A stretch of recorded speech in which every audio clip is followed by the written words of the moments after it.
The man tells the lady to give him a divorce because she knows that he loves Christy. The girl then only cries and claims that she knows. In her thoughts, she adds that of course she knows about it perfectly well. She wonders if this Duke Fayharan has a conscience. Ever since they got married, he's been cheating on her. And he made out with some girls in all sorts of casinos and clubs. She once loved him, but now she spent her nights in tears. And now he asks her for a divorce by mutual consent, and the girl turns to her dear one, and he also says that if he wants a divorce from her, then he should prepare compensation. That submissive Alice de Fayharan today sank into eternal sleep. The man at this time thinks that it is good that she agreed to a divorce, and at least her head will not hurt. Well, then he thinks that okay, it's worth paying her a little and everything will end, and therefore this is also not bad. The Duke also asks how much she wants, and the ladies claim that she has contributed to this family. So shouldn't he give her at least a third of all his property?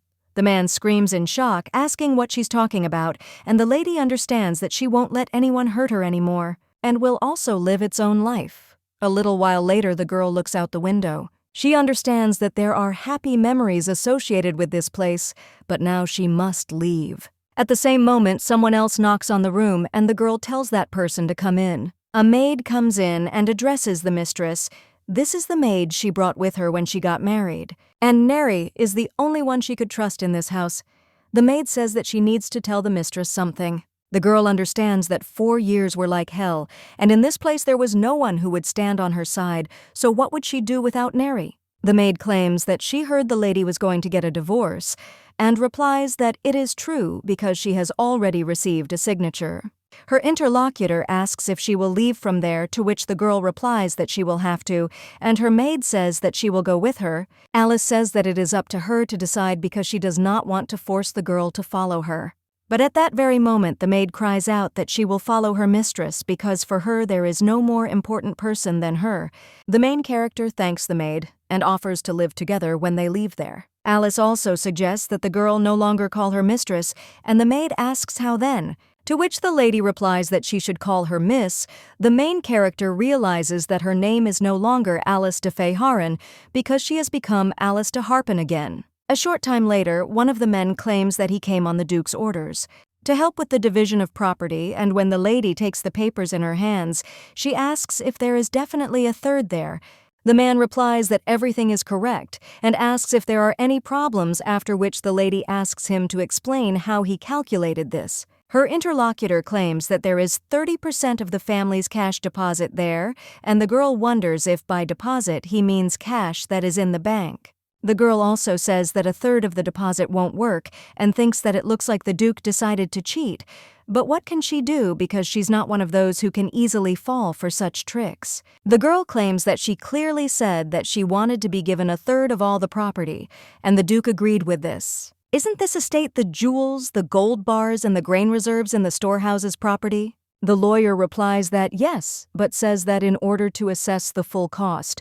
At that moment, the lady interrupts him and states that he does not have to worry about that. After all, every year she received reports on the valuation of all the property, and they reported on all these things. The main character claims that they should transfer 30% of the total value of all property to her account. But the man is horrified and claims that this is a huge amount. To be honest, with the money that is being offered to her, now she can easily live. The lady then turns to the lawyer and claims that it is not his plant, but how she will manage the money. Or maybe he wants her to also calculate the cost of the mines and everything that is located on the territory of the state. She thinks that this is too much, so she suggests limiting ourselves to this and closing the issue. The man immediately cries out that he needs to talk to the Duke, and the main character replies that of course it is absolutely necessary to do so. That same evening, Alice sits with a glass in her hands and realizes that they are probably racking their brains over how the modest Alice de Fayharan found out about all this. It's all about memories that they have no idea about because one day she woke up in this place and saw memories of her past life. A little while later, the lady opened her eyes and realized that the day had finally come when she should be given money. When a lady enters a bank who hands her the amount she asked for, the main character looks at this money with a smile on her face and claims that he probably cried crocodile tears. The lady also understands that this is retribution for his sins, and a little while later, she is already leaving the bank. The maid asks the lady where she will go now, and the lady replies that she will spend money. A little while later, one of the women greets her, and the girl states that she would like to buy a house. The worker asks how much money she is counting on, and TDI suggests that she show everything she has first. The woman tells the madam that there is a rather expensive house, to which the girl replies that it is not important, and suggests that they look first and then talk. Alice understands that there is probably no house there that she could not buy. At this time, the worker asks if she can recommend her. She asks about such a house. She points to one of them and asks if the lady wants her to connect her with the owner. The girl understands that the color and the external decoration are beautiful, but the street is far from the carriage station. If the economy starts to grow, then transport will also develop, and this is already good for it and is connected to it. The woman asks if she usually rides on public transport, and the girl replies that no, and that she simply isn't happy with the location. Alice looks out into the street and realizes that at the moment, the public choreacs in the empire are used mainly by traders and healers. But in the near future, ordinary peasants will also start riding them. The girl also sees that there is also a 10 billion deposit and wonders if there is really a debt there. And it turns out that this mansion should cost 10 billion less. This woman specifically wanted to fool her, after which the lady scrolls further and chooses one of the houses. The woman asks if she really wants to choose this old house, but the price for it is not so low.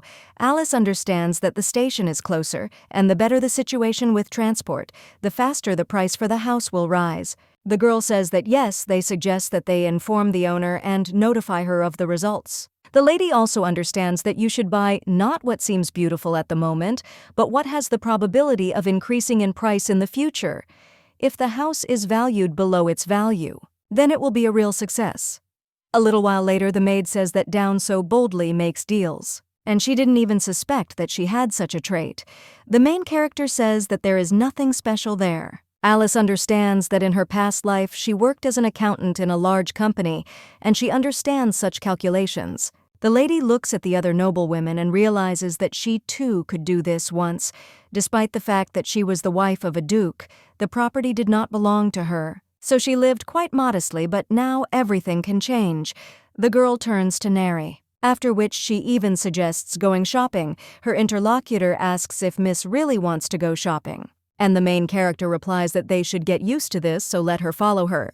The maid at the same moment asks if a lady can really make such unexpected decisions, and this is so unlike her. Alice only suggests that the maid forget her old image because it no longer exists. A little while later, someone greets the Duchess, and the girl asks if the lady knows her. The woman replies that of course she is a rather unknown person, and the girl is the wife of Duke Feiharan. She understands that, yes, that's why she always had to be careful in public, but now it doesn't matter. The main character claims that she came to look at the dress, and her interlocutor will be interested in what design she is looking for. Alice asks the woman to show her all the dresses this year, to which she agrees. After which the girl looks at these dresses, and when she puts one of them on herself, she asks Neri how she likes it. After this, the maid thinks about it and then even claims that she thinks everything there is very beautiful. Alice asks if it's true, and then they'll buy everything.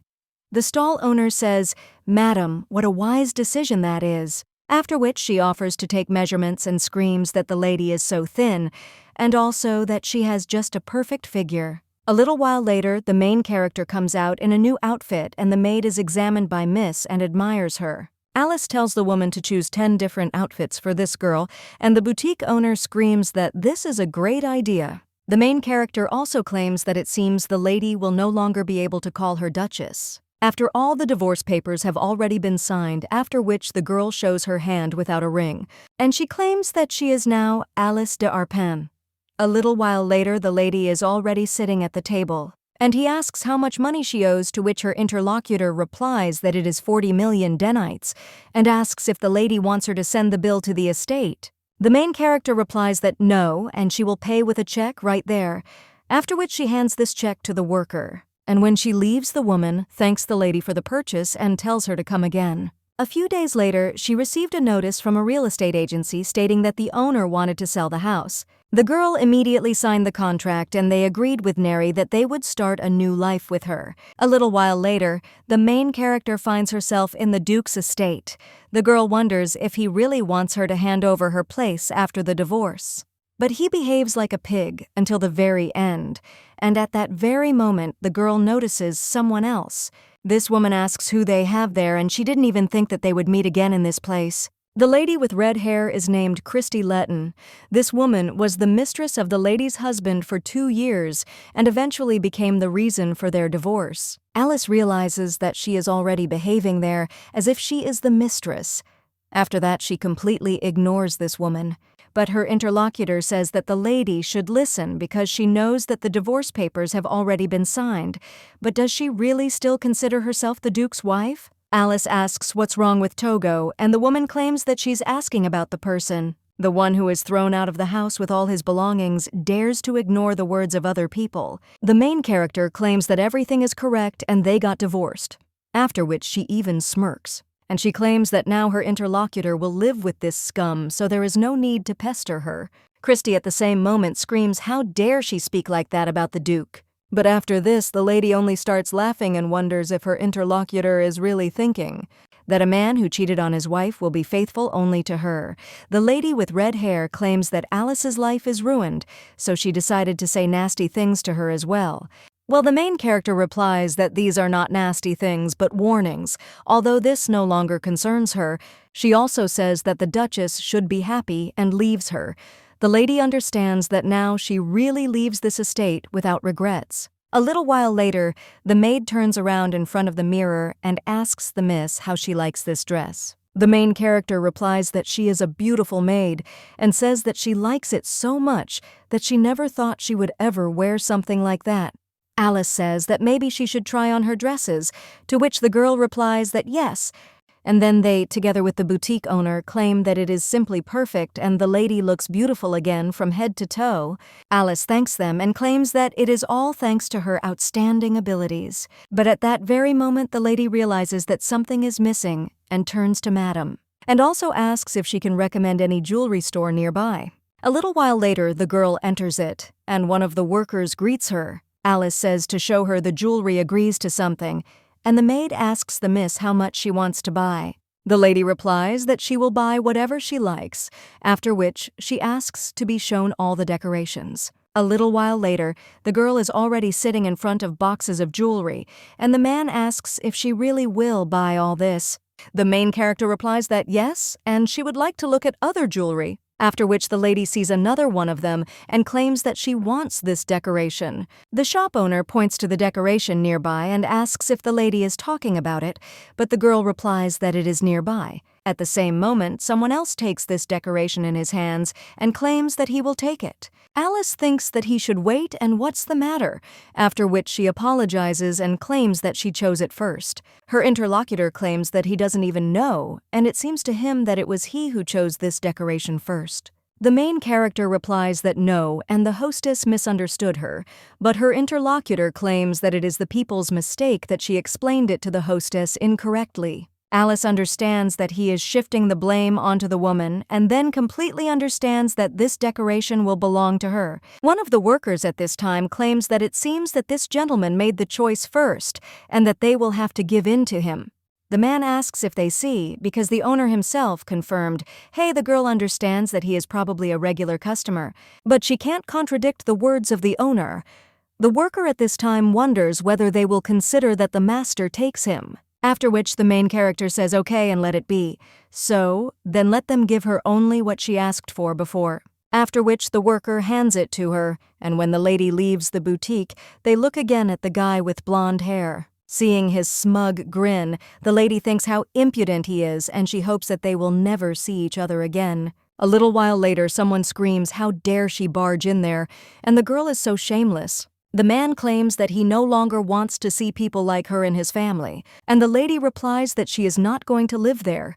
As her father once said, she has already left this house, so how dare she return to it again? But still, a divorce happened in her life, and it would have been impolite not to visit her parents after that. The man slams his hand on the table and screams that the girl is a disgrace to their family, so what is she even talking about? The lady tells her father not to worry about her because she can take care of herself, and let him promise only one thing. Someone else looks at all this with displeasure, and the main character shakes her head and also understands that Rufina does not have to take her side. They were never friends, and it would be better for him to pretend that he doesn't know anything. The girl asks him to promise that he will not seek meetings with her no matter what happens in her life. But at that very moment the man slaps her and screams at her to leave there and not to dare to appear in front of him again. The main character looks at him in shock and realizes that she had only one reason why she came to her parents' house. If they find out that she received monetary compensation, they will probably treat her differently, and the lady knew this, after which the girl gets up and thanks her father, and in her thoughts thanks him for breaking off their relationship himself. When she goes outside, the maid immediately runs up to the miss with joy, but when she sees the abrasion on her face, then he asks what's wrong with her cheek and if everything is okay. The main character replies that everything is fine, and now she no longer has a family. Neri turns to Miss with tears in her eyes and then hugs her. Alice says that at least she has Neri, and the maid claims that she will serve Miss well. The main character replies that it is good and suggests that they quickly go to their new house to arrange it. Alice understands that this is all nonsense because if she breaks down now, she will not be able to endure all the trials that await her in the future. A little while later, the girl is already in the new house, and the maid asks for the mistress. How does she like this dress? The main character is told that she is beautiful, and Neri knows how to choose things. If there is something else, let her say it, and they will immediately go buy it. Her interlocutor claims that when the lady says this, it seems to her that all this is not happening in reality. But she likes everything so much, and it's as if she's sleeping.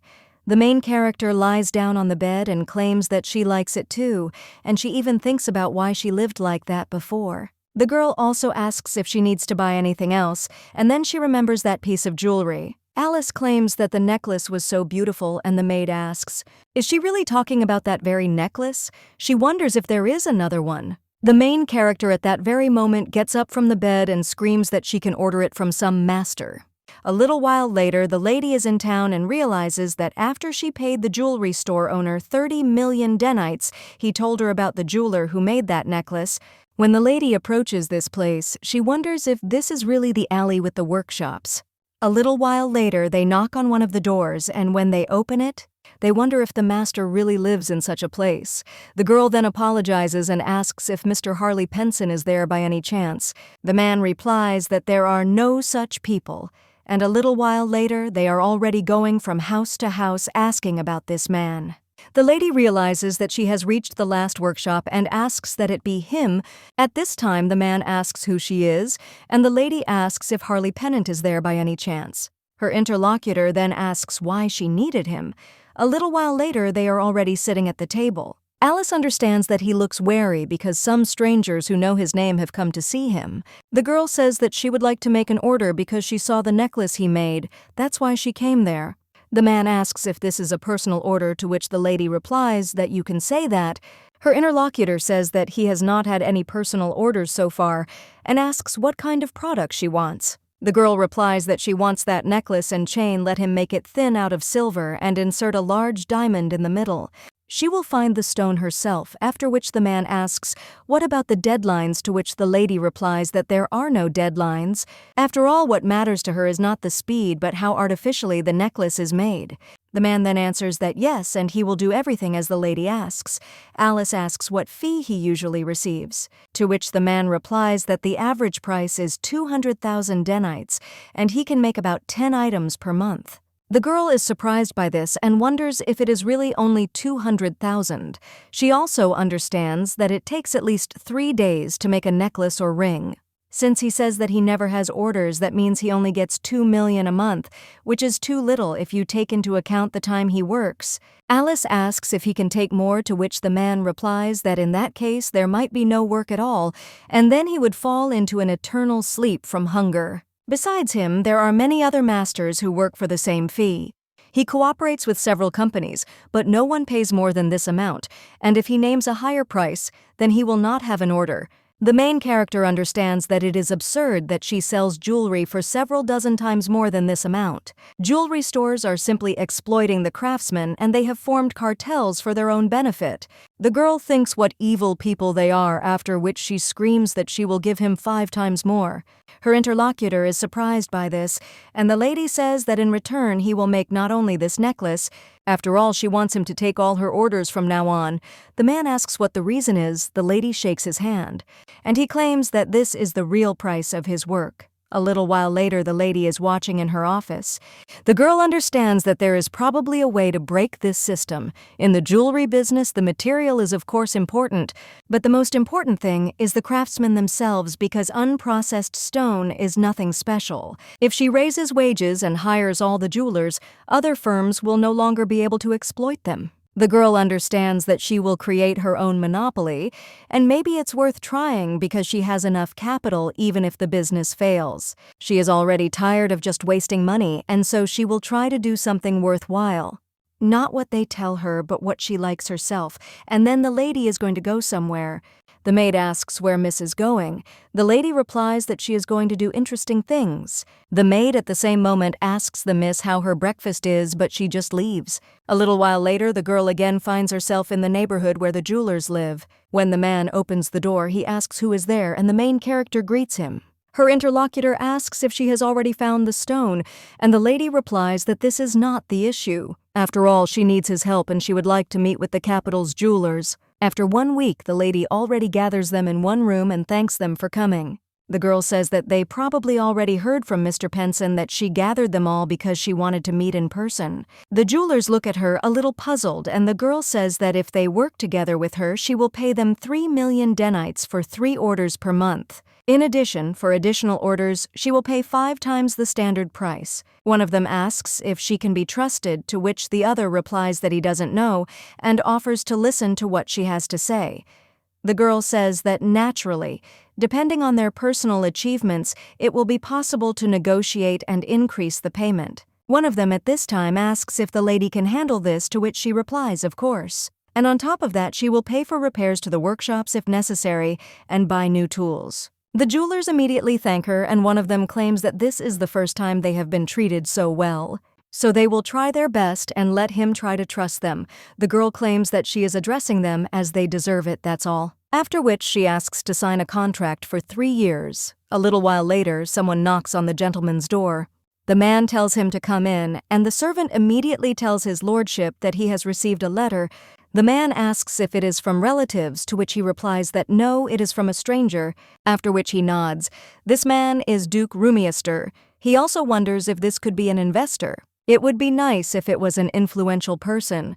When he looks at the signature, he realizes that it is Alice de Harpen, who is the Duke's wife. The servant replies that she is no longer the Duke's wife, and the man replies that he certainly heard about the divorce. After which he opens this letter, and when he reads it, he realizes that he thought something had happened. But it turned out to be a business proposal, and the servant wondered if this was really the case, to which his interlocutor replied that yes. After all, she wants to receive supplies of stones, and besides, the price for 3 years of supplies is not that low. It's not clothes or even perfume, so he's interested in how she's going to get into jewelry making, and maybe it's worth meeting her once. A little while later, the girl screams that she succeeded, and the maid asks the miss what happened. Alice wipes crumbs from her maid's mouth and insists that she wipe the crumbs from her mouth first and then speak. Neri at the same moment answers Miss that she herself is a lady and says that in general she received a response from Duke Rumier.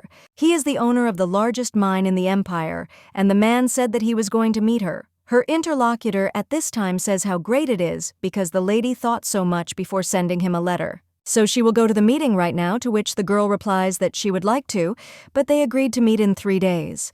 Her interlocutor then asks where the meeting will be, and the girl replies that she should go to his estate since the initiative was on her part. Since the answer came, it would be necessary to go somewhere after lunch.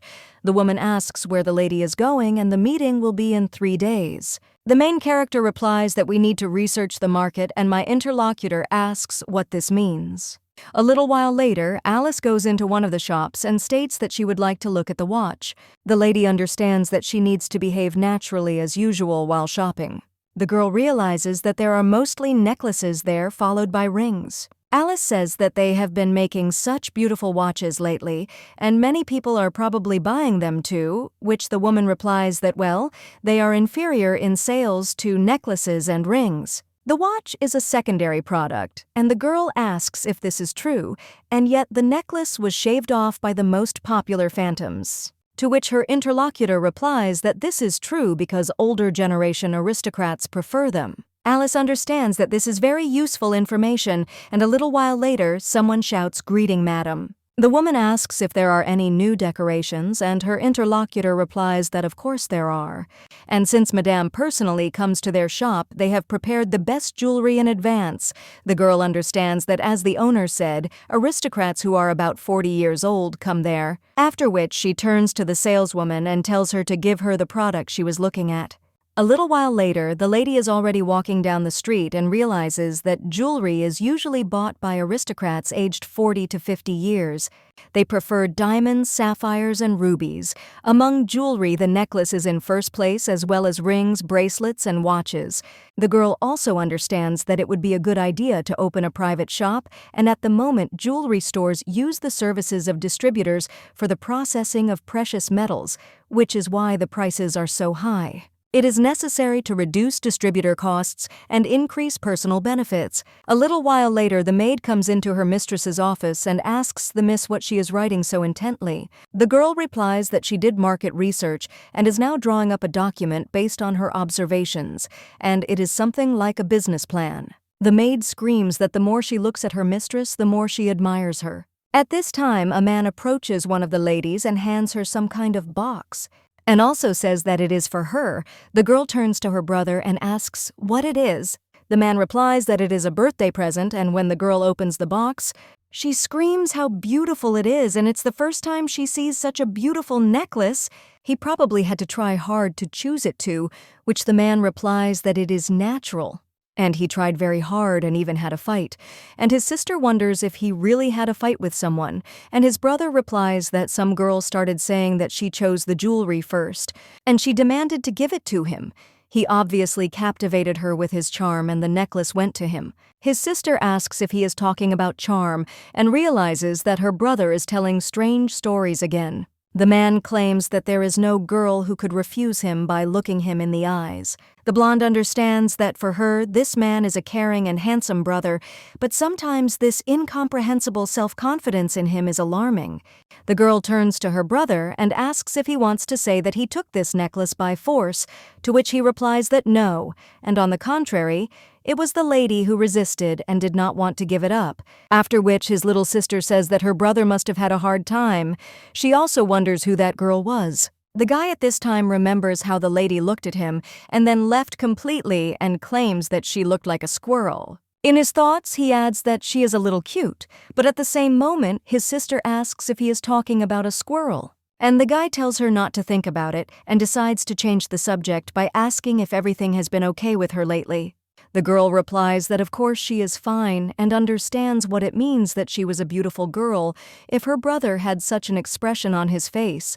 The blonde claims that while he was gone, something happened in the empire. She points to the news and claims that the Feiharan couple have divorced.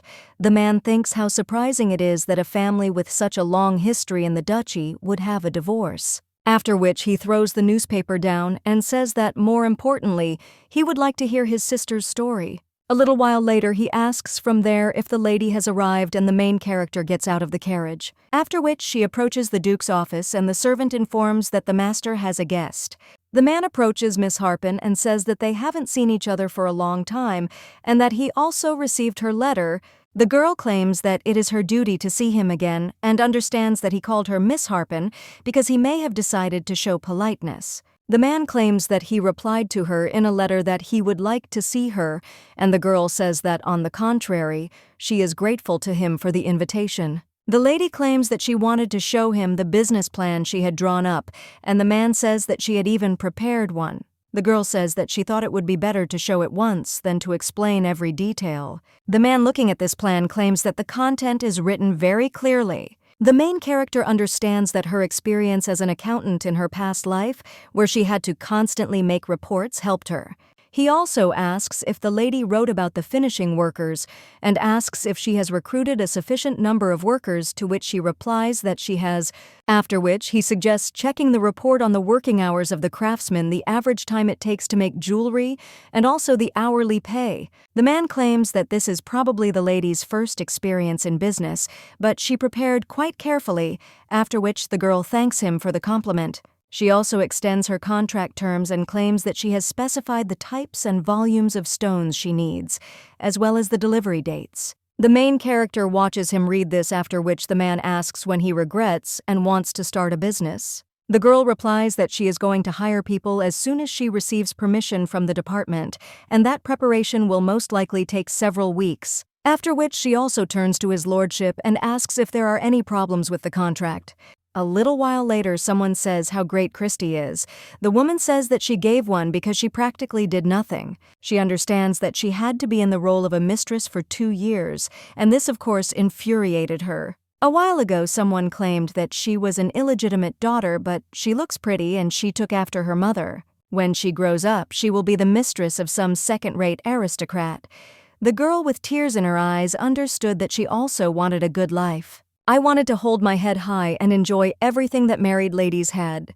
But she always had to hold back her sadness, and 2 years ago fate itself sent Duke Rumier, who offered to live with him for the rest of his life, and it didn't matter that he was married, and now she will become a legal wife and also get everything she wants. Her interlocutor claims that now is the time of the lady. At the ball in honor of the emperor's daughter's birthday, she will be able to appear as a legal bride. The woman replies that this is true, and she is the bride.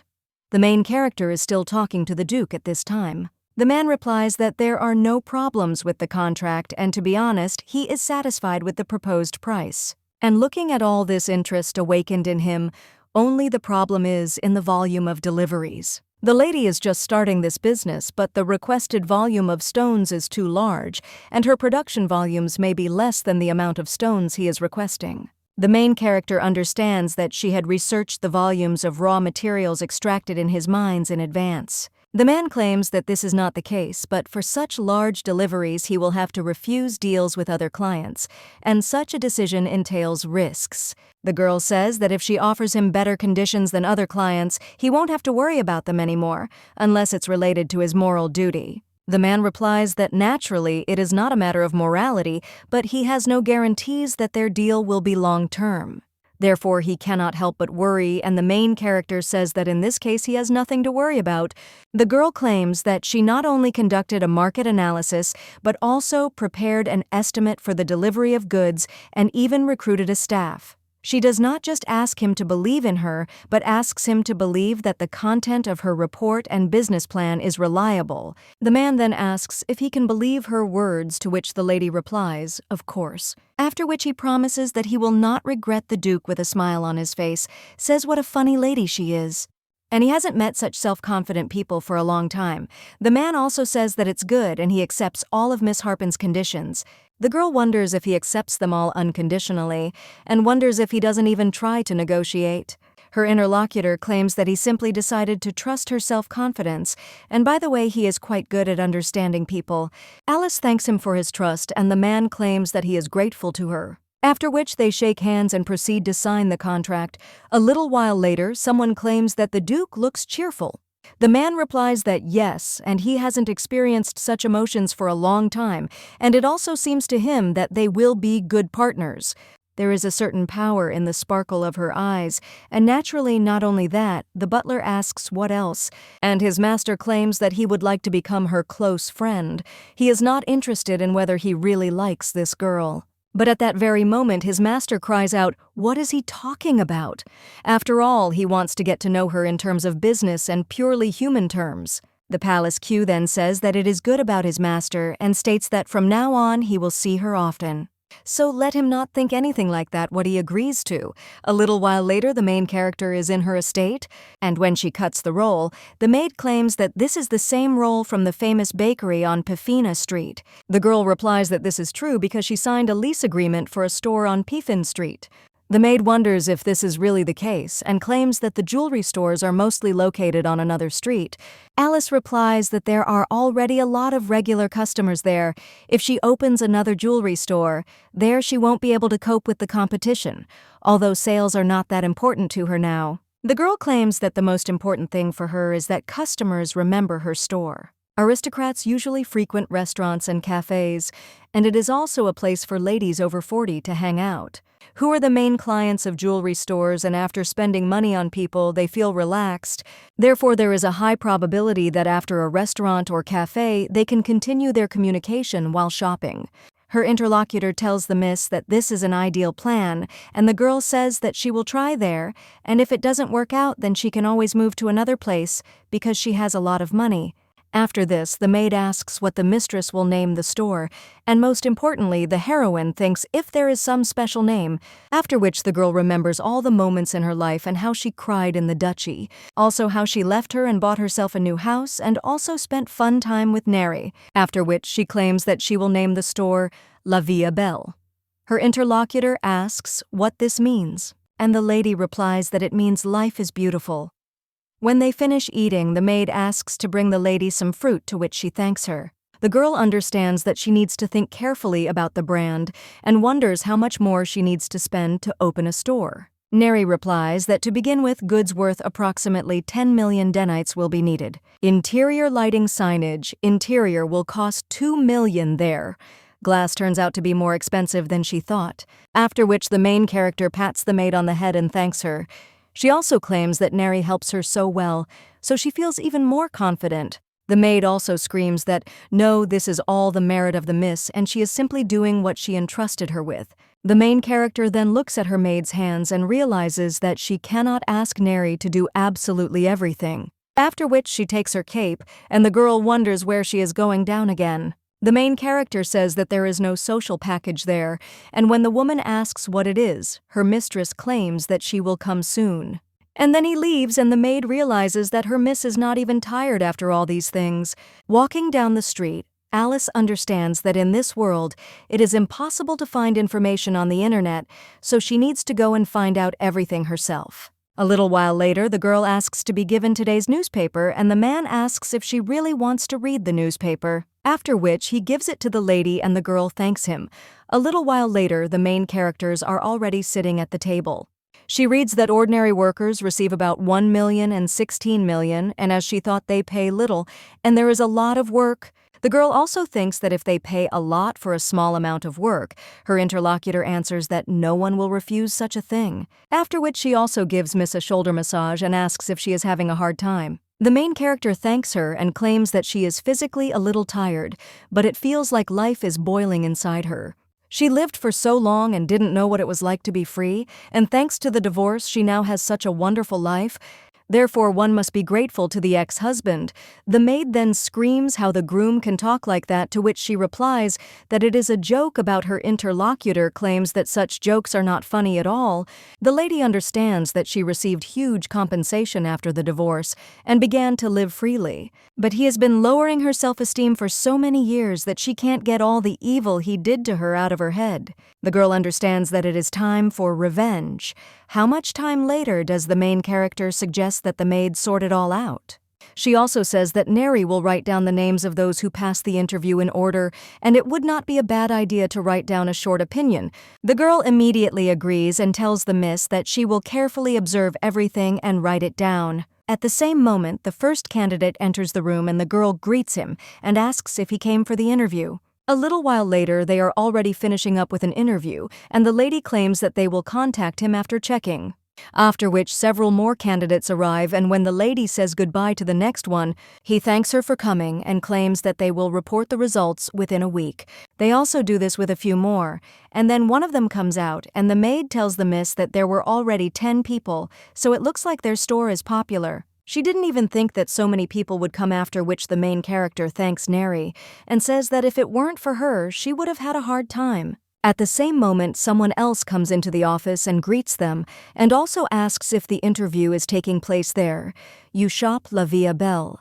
The main character replies that yes and tells him to come and sit there, after which the guy does so. He understands that his clothes are a little worn out, but the guy looks like a young nobleman, and it is still very important that a person makes a good impression on visitors.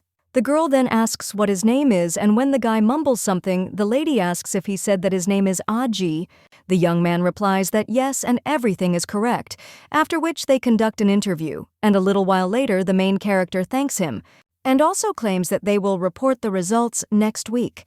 The young man then asks if she could tell him right away. After all, he needs it urgently, and he is ready to start working even tomorrow, and will also be very grateful to the lady if she chooses him. The girl thinks how much he needs the job that he is even ready to go out tomorrow. At this time, the maid asks him if he has any special reason, after which the guy claims that he needs money. Alice claims that she understands his situation, but first let him return home and wait a little. At that moment, the young man rises from his seat and claims that he has more ability to be a laborer than a salesman. He also claims that he can protect the store from robbers, and when the main character looks at his strength, she is shocked. After all fire appears on the guy's hands, the young man also says that he knew it, and wonders if nothing will work out. The main character realizes that he looks like a big dog, and one could even say a puppy. The girl asks if he can first remove this light, because it seems that her employee is very scared. To which he agrees, and the girl claims that she will hire him, to which he appears, and asks if this is true, to which the lady replies that it is, and offers to sign a contract. The young man immediately thanks the lady, and she claims that she is counting on him. The girl understands that not only does he have a good appearance, but he also has a high-level magical ability, and such a worker will be useful to them. The girl also asks if Neri can bring the contract, to which she agrees. Alice thinks that if he is a magician, he could work among the aristocrats, so she wonders what happened to him. A little while later, the girl tells him to carefully read the terms of the contract and sign it. She also asks if he worked anywhere else, and it doesn't necessarily have to be in trade. The young man replies that he has never worked anywhere, and the girl understands that maybe he looks like a nobleman. But you can tell from him that he lives poorly, and the guy says that he has never worked. You can tell by his hands that they are clean. The lady hands him a contract and claims that she will gradually explain his duties to him. A little while later, he comes out and cries out with gratitude. The girl says that they will see each other at the opening of the store in 10 days. After which he closes the door, and the maid asks the miss if this man is normal. The girl answers that first she will hire him, and if he can't cope, then she will figure it out. After which she says that that's enough for today and suggests going home, to which the maid agrees. A little while later, Neri tells Miss that a letter has arrived. When they open it, the maid asks what is written there, and the girl replies that this letter is from Mr. Penson. A little while later, the girl is already looking at the products.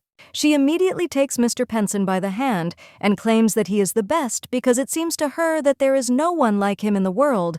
The man replies that this is not so, and when the ladies see the work of other masters, they will feel that they are also attractive in their own way, and he is not the best master. But still the lady wonders how he managed to make the jewelry so quickly, to which he replies, "The state's thanks to the good quality of the stones she sent. And also, thanks to the change in the environment, the atmosphere has become much more pleasant, so it's more fun to work." He immediately bows to the lady and thanks her. The girl claims that she did what she had to and suggests that he stop bowing. Alice says that she thinks there will be a great demand for such decorations, and she will continue to support them and provide them with everything they need. The man says that it will be great and thanks her again. He also claims that he is happy now because the lady gave them all new hope. The girl is touched by this and turns to Mr. Penson, and he claims that this is so different from what it was before when he tried to feed himself alone, and now he can happily think about how to make even more beautiful jewelry. The main character says that no way, and remembers how someone asked why she was so stupid. Someone else said that he would also have looked at other girls, and it was a pity to give her the place of the Duchess. In the Duke's house, she was always a stranger and like an uninvited guest whom no one was happy to see. So she forgot that someone could be happy because of her, and the lady now understands what that feeling is, after which she decides that it's time to start. A little while later, the girl is already in front of her shop, and the maid looking inside asks the miss if this is a dream. Alice claims that the girl can go inside and take a look, but at the same moment, someone else addresses the lady and greets her. One of them is an employee of the store named Celine, and the other is also an employee named Aji. The main character turns to these two and states that she is glad to see them, after which she suggests that they quickly go inside. The girl also claims that since she is already assembled, she will tell them about the work. The lady claims that they will have to stand there, and if visitors ask, let them show them the goods. After which they stand in their stances, and the main character tells Celine that she is doing a great job of it. The girl also turns to Mr. Aji and asks if he will try too, to which he agrees. Well, when he moves forward, the maid claims that he walks like a wooden doll. The two immediately start laughing, and the main character tells Mr. Aji not to worry so much. A little while later, they are already putting away all the goods and cleaning up. Aji tries to learn how to tie a tie, and a little while later someone comes into the store and apologizes and asks if she can look at the jewelry. At that moment, everyone greets her with a smile on their face at the La Vie Belle store. A little while later, several more visitors arrive, and they all reconcile the decorations. The woman asks if it is real, since so many fakes have been sold lately, to which she replies that it is. After all, this necklace is made of 100% pure gold, and she can trust their store. To highlight her elegance, she recommends this classic design for summer. The main character observing the worker understands that experience is making itself felt, and her ability to deal with visitors and even the tone of her voice are very calm. She quickly remembered the information about the product, and at the same moment another lady turns to Ms. and also says that most of the clients that Celine works with buy jewelry. And how does it seem to her that success awaits them? To which the girl replies that this is not the case, but they will not find out when the influx of buyers subsides. Usually at the very beginning there are a lot of customers in the stores, and the girl thinks that in any case there is an opening effect in business. She also says that you can say that these visitors come there out of curiosity, and it will be great if this leads to constant sales. Celine claims that their owner is right, but customers praise their jewelry, and this can be perceived as a positive assessment. The girl claims that she put the most beautiful jewelry on display, which were made by their masters for this, and the reaction of buyers is generally good. The woman claims that this is all thanks to the unique insight of the lady, and the girl replies that she is not unique, but their master jewelers have unique abilities. And she also turns to Neri and claims that they have no need for explosive sales, because when they are able to maintain a certain level, then she will launch her brand. The maid asks what it is, and the main character replies that she will soon find out everything herself. Celine also turns to the lady and asks if Mr. Aji will come in the evening when her shift ends. The main character replies that yes, and he will come, because the guy trained so much. A little while later, the young man greets the visitors very excitedly. The man claims that he likes the watch and asks how much it costs, to which the man simply asks if he can wait a little. The main character watching the guy understands that it seems he is too worried, and she does not understand where the lights in his hands went. But it is not necessary that everything works out well right away, and besides, it has its own merit. The ladies almost faint when they see him smiling. One of them says that it blinds her, and the other one says that she would like to draw him and hang his portrait on the wall. The girl understands that some people come into the store just to look at Aji. She also wants to look at the sales for the morning, but at the same moment she hears someone asking, "Why not?" The woman claims that she is asking for nothing more and nothing less, and that he should just send her 500,000 denits.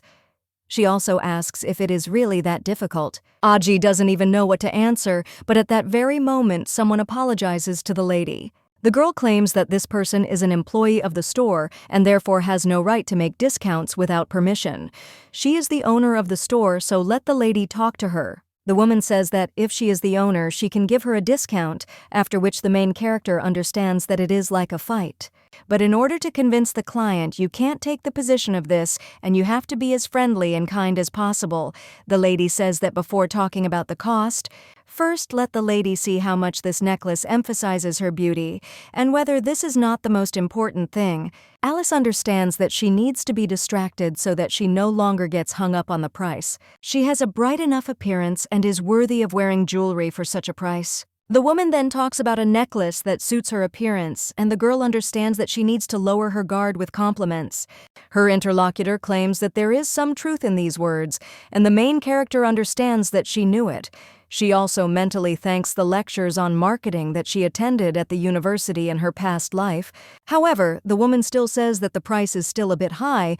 Alice asks Jana how much such a necklace could cost in other stores. Her interlocutor replies that she doesn't even know, but it seems to her that it will be cheaper, and the girl asks if this is true. She understands that she knows that this is a lie, but if she starts translating, it will be worse. Alice claims that she had researched the market situation in advance when he set the prices, so she should find out again.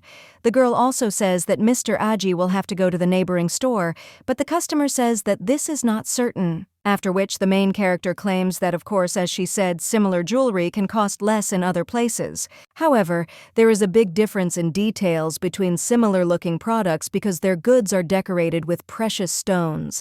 Let her first look at this chain, and the girl asks if she sees how clear the shade is. The sample there is much higher than similar products on the market, and they made great efforts to compensate for the low strength of silver, which is its disadvantage. If any problem is found in the product, they provide a guarantee for free repair for 2 years, and she will receive a warranty card upon purchase. The lady also told her to look at the stone in the center because the lady would never see such an artificial engraving of the stone anywhere else. If she buys this jewelry, she is sure that many will envy her. The girl claims that she thinks it's a bit expensive, but isn't her beauty and fame worth it? The woman then asks how she can guarantee people's reaction, but the main character just remains silent. After which she claims that if she hears harsh criticism of herself or is ashamed because of the necklace, then she will return not 500,000 but 1,000,000 denites. After which she promises this to the lady. He asks if this is true. The main characters answer that, of course, because she never lies to customers. After this, her interlocutor says that it's good and then she will buy it at her price, and the girl thanks her. And he claims that he will provide her with a warranty card, and if there are any problems, then she should definitely come, after which the main character thanks her for the purchase and tells the woman to come again. When she leaves, the girl sighs and realizes that they have overcome the first crisis. She also turns to Mr. Aji and asks if he is okay, but when she looks at the guy's face, he understands that it is full of admiration, and the girl wonders why he is looking at her like that. The young man claims that he is surprised how the lady managed to calm the picky client down so easily. The girl replies that it is because she has confidence, and the guy asks if she has self-confidence, and it seems that she firmly believes in herself. But the girl replies that it would be stupid to believe in yourself, after which she goes into the store and claims that she believes in her masters. The guy says that the lady has such trust in them and she is just an amazing girl. She just smiles. During the conversation, she observed this lady and realized that she had a great desire to show herself from the best side in front of her acquaintances. When she complimented her, the woman showed weakness. And the girl claims that if she hears a lot of nice words thanks to this respect, then she will most likely think that she was right.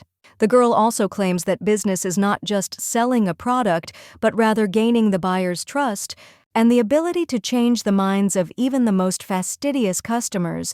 Aji wonders what to do if the book comes against such a person. To which the girl replies that there is no need to worry about it, so much believe that if their store stays afloat, this will be proof of the quality of their goods. So soon, there will no longer be a need to persuade customers. Aji claims that he thinks he still has a lot to learn, because the lady said that his job is to communicate with customers. Alice, watching him, understands that this guy really does look like a big puppy, and then she tells him to teach her magic somehow. After all, she would also like to know how to make such a light, to which he agrees. At this time, the maid returns from the store and tells the miss that she has fulfilled her request. The main character says that Neri is a good girl, and thanks her, and tells the maid that she also bought cookies at the most popular pastry shop on Pafina Street. The main character then asks him about having dinner together this Sunday at her place and asks if he has any business or plans. The girl also claims that Miss Celian said she might come and she is wondering about Mr. Aji. The young man then answers that yes, and the lady claims that she will then cook dinner, to which he replies that this is excellent. Then Alice suggests finishing work for today. A little while later, the main character returns home and the maid notices something in the mailbox. She also turns to Miss and claims that another letter arrived today. The woman also asks who it is from, and the lady notes that it is from Eugene Rumister. A little while later, the lady gets out of the carriage, and when she passes by the restaurant window, she sees the Duke. The girl understands that he is as if drawn, but at the same moment, the girl understands that having such feelings for a business partner is not quite good. The girl also opens the door and understands that it is necessary to separate work and personal life. At the same moment, she enters the restaurant and greets him. The Duke wonders if she is already there and tells Miss Harpen to come through. The girl greets him and claims that the Duke came early, and then claims that he has a meeting with an important person. That's why he had to come early and wait, but he's so grateful that the lady found time for him. The main character says that he embarrassed her, and her interlocutor claims that he didn't know what kind of tea she liked, so he didn't order it and let her choose slowly. A little while later, the guy also claims that he heard the lady had already opened the store, although she had only recently received a delivery of stones. The girl replies that she has very capable jewelers who work quickly, so lately she hasn't even had time to sit down because she's busy. The Duke says that she is great and asks if he can come into her store sometime, to which the leader replies that of course, and she is always glad to see the Duke, but the store still has a lot of work to do, so she even feels a bit ashamed. The man claims that he believes that the store is wonderful, just like Miss Harpen herself. Alice also wonders why he suggested meeting today. Her interlocutor claims that she is a businesslike lady after all. Eugene states that he would like to make a proposal to Miss Harpen. The main character is silent for a while after this, and the man claims that he has another offer in addition to the supply of stones, and he asks if he is talking about another condition, and understands that recently in the mountains that belong to their family, an ore vein was discovered. The problem was that the mine required too much money, and some people didn't even have one mine, and now there was a new vein. The girl understands that in this family money flows like a river. The man claims that it is good that he managed to find investors. Therefore, the construction of the mine will begin soon. He would like to supply the lady with materials that will be mined there, and the main game is not interested in what kind of minerals these are. The man replies that it is bronze amethyst and Afghan lapis lazuli. Alice screams in shock, is he really talking about Afghan lapis lazuli? The lady wonders if it is really possible to obtain this valuable material and believes it to be Afghan lapis lazuli. This is a rather rare and valuable stone of which there are not many in the world. Even among the secular people of high society, few will have this stone in their collection. At this time, the man replies that, yes, if the lady needs such stones, he would like to be involved in a permanent supply. Alice claims that she will only be grateful to him and understands that she was just thinking about where to get other stones, and he offers her such rare ones. And the man, a little embarrassed, says that he has something else. A little while later, the lady is brought the dessert she ordered. The girl claims that he said here that he had some other business with her. Her interlocutor asks if she understands that perhaps his request will not seem entirely simple, and the girl asks what kind of request it is. Her interlocutor replies that soon there will be balls in the royal castle, and the princess's birthday is approaching. The lady asks if this is true, after which her interlocutors are completely interested in whether she could go with him as his partner. The girl is shocked and wonders if she really heard something wrong, but when she looks at his face, she realizes that he is completely serious. Eugene claims that he was invited to the ball, but there is no one to keep him company. Well, if the lady is busy, then nothing can be done, although it would be great if she found time for just one evening. The main character replies that the problem is not in time, and if he goes with her, he is unlikely to hear flattering reviews because he knows about her divorce from Duke Fayharin. The girl understands that she is well aware of her reputation in high society after the divorce, and if she goes with him, the honor of this guy will be tarnished, and unpleasant rumors may start about him. This cannot be allowed. Wherever she appears, she will hear whispering behind her back, but she cannot hide all the time. Eugene claims that he doesn't care what others say and has no right to discuss her divorce. He just wants the lady to go to the ball with him, and he thinks with great passion that this is true, because from the very beginning the Duke had no warnings about her. He does not refer to her as the Duke's ex-wife or as a divorced woman, and as for Alice Harpen, and he always did it sincerely. The man claims that especially for the business connected with stones, the assessment of high society is very important, and spreading the word about her products. So he thinks it's a great chance, and the lady says he's right. Everyone will ask the lady where these decorations are from, and they are so beautiful. The girl understands that since she is engaged in the jewelry business, it is necessary to attract the attention of markets that are interested in selling jewelry or the wives of influential dukes. And in front of them she should not be the ex-wife of Duke Fiharan but Alice Harpin, the owner of a jewelry store who will win their hearts. After which, the main character says that she will go with the Duke, and understands that with him she will be able to change her image of a pathetic and unremarkable divorced woman. Eugene thanks the lady, and the girl with a smile on her face claims that it was he who treated her so kindly, so she knows that he believes in her. The man says that he will then come for her next week. A little while later, the servant asks the Duke if he will go with the lady to get some. Eugene replies that yes, and that's how it happened. His interlocutor asks if the gentleman really says that he's going to go to the floor, which he didn't even intend to go to. The servant also thinks that it was no one but the Duke himself who first offered the lady to accompany him to the ball, and yet the butler asks if the gentleman likes this lady. The man only tries to hit his butler and claims that he just wants to get to know her a little better, that's all. His interlocutor cleverly evades this and claims that if she is an ordinary business partner, then why does he need this? His master claims that it is simple curiosity, and the servant claims that curiosity is too strong, and has he ever met someone out of curiosity? Eugene just tells him to shut up, after which he stretches out and understands that the offer to become his partner was a bit of a shock since they had only met twice. He also thinks that this lady has such a sparkle in her eyes, and when she talks, she looks so sweet. He himself did not understand how these words flew out of his mouth, and at the same moment the butler asked when the gentleman was planning the wedding. Well, his master just tells him to stop joking and go to work. At that moment the man also gets up from the table and goes somewhere. From the meadow he asks where he is going, and the Duke says that he is going for a walk, and he will come soon. When he comes out, the butler claims that the master definitely likes her, and there is no doubt about it. A little while later, the maid cooks and tells the miss that it is a real success. The main character says that Neri is a good boy, and a little while later, guests come to visit them. Neri greets them, and the main character thanks them for coming. Celine asks the lady if she really prepared all this for them, but she has never even tried such treats for her birthday. The girl claims that they don't deserve such treatment, and the main character replies that of course they do, and next time she will treat them to even more delicious food, after which the maid claims that she did not think that she would ever be able to try such meat. At this time, the guy notices the expensive wine and claims that he hasn't drunk it for a long time.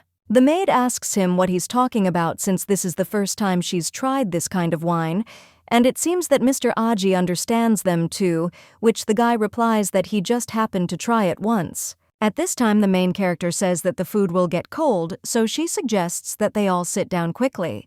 When they sit down, the lady states that this is their first dinner together for the sake of the prosperity of their store, after which she suggests raising a toast, to which they respond that it is great and knock their glasses together. A little while later, the girl is already telling her story. Aji says that she had a hard time, and Celine claims that the lady is really great. The girl claims that there is nothing to be proud of, and she simply thought that she had no reason to hide her story from them. Especially now that Neri is next to her, and she is very happy. The maid then turns to Minus and claims that she is also very happy that she can be next to her. Alice thanks Neri, and Celine says that she is so pleased to see their friendship. At this time, Aji silently watches them. Celine claims that her father once suffered very badly. She worked so hard to feed him, and it seems to her that there is no job that she would not try. And so she came to the lady's shop. The main character says that Miss Celine also had a hard time and thanks her for sharing with them. The girl also asks Mr. Aji what about him, but the guy only asks if he can tell him next time. Alice says that if he doesn't want to, he doesn't have to say anything and suggests that he do it the way that's most convenient for him. The guy then thanks the lady, and she replies that there's no reason and claims that it's his right not to talk about topics he doesn't want to touch on.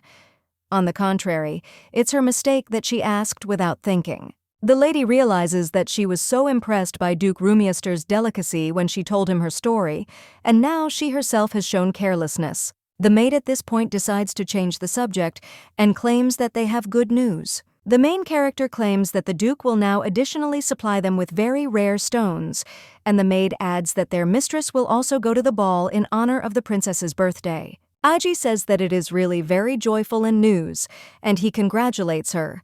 Selin wonders if the lady will go to the royal palace of the one who connected, also congratulates her. The main character claims that Duke Rumier asked her to accompany him, and she thought it was a good chance to tell other people about their store. Therefore that day she will not be able to go to work, and they will have to meet and serve customers together. The guy immediately replies that he will do everything in his power, and Celine suggests that the lady not to worry about anything. The main character thanks these two and claims that she is now at peace. A little while later, the day of the ball finally arrived. A girl enters one of the salons and the worker immediately greets her. Another worker also greets the lady but does not know how to address her. The main character says that they haven't seen each other for a long time and tells the girl to now call her Alice de Harpin. When she sits down at the chair, the worker asks what kind of hairstyle the lady wants. The girl asks what is fashionable now and understands that in order to engage in the jewelry business without having connections, she needs to present herself as a person who understands fashion. Her interlocutor claims that then she will make the lady big waves, and now it is very popular. They will emphasize the elegance of the lady and suit her very well. The main character replies that it is fine, after which she tells the lady to make her another nourishing mask because she will pay any amount. The lady understands that it would be better to show not only style, but also a well-groomed image, to which her interlocutor agrees and tells the mistress not to worry and let her wait a little. When she gives the Summer Society magazine, the main characters understand that it is a fashion magazine. She needs to see if their jewelry will match their fashionable dress and shoes. At this point, the worker suggests to start and starts to style the lady's hair, and a little while later she states that everything is ready. The main character looks at her reflection, and her interlocutor says that the lady looks beautiful. Alice claims that today she does everything that is fashionable, and her interlocutor claims that this is true because she has not yet seen anyone who would not like this. The girl says that it is all thanks to the lady's abilities, and if it were not for her, who else would be able to do such a hairstyle? The girl claims that she is so embarrassed by the lady's words. Well, the main character wonders if this isn't true because in her opinion she is the best hairdresser in the world. Alice understands that usually rich ladies are very stingy with praise, and if she is the first to praise this girl, she will be more attentive to her, at least as a sign of gratitude. At this time the girl is wondering what kind of necklace Our Lady has. It's so icy beautiful, and she's wondering where she bought it. The main character then smiles and claims that she is in the La Vie Belle store. Her interlocutor claims that she is hearing about this store for the first time, and the main character claims that this is her store. The hairdresser asks if the lady has her own shop, to which the girl replies that she does. And to be honest, she recently started selling jewelry, and if she is interested, then let the girl come to her store to look at the goods. Her interlocutor claims that it is good and it is really very beautiful, so she will come. Alice understands that she seems to like her jewelry, and this is natural because she spent so long choosing it. After which the girl also hands the lady something, but when she asks what it is, the main character claims that the address and opening hours of the store are indicated there. Alice understands that there is nothing like this in this world yet. Business cards are the basis of advertising. The woman says what a beautiful drawing this is, and asks if it is a swan, to which the girl replies that it is correct because it is the logo of their brand and it symbolizes beauty and elegance. The hairdresser asks what the logo is, and her interlocutor claims that it is some kind of drawing that expresses the essence of the store. The girl claims that thanks to Lady Harpin, she learned so much today and therefore will definitely visit her store. The main character thanks her and claims that if the lady decides to buy something, she will give a discount especially for her. The hairdresser asks if it's true and says that the lady is so kind but wonders if it will affect the business. Alice replies that of course she won't answer. It's gratitude for the fact that the girl always styles her hair beautifully, but let her not tell anyone about the discount. But something agrees and claims that the lady promised a discount only to her, after which she thanks the lady. The main character understands that there are reasons for serving VIP clients. Many socialite ladies come to Miss Jackie's hair salon. While she is working on her client's hair, a casual conversation begins. They mostly talk about fashion and hairstyles, and the girl thinks that if she speaks positively about their store during these short conversations, this is the beginning of word-of-mouth marketing. The hairdresser claims that she will advertise the ladies' shop to the honorable ladies, and the main character thanks her, although she says that this is not at all necessary.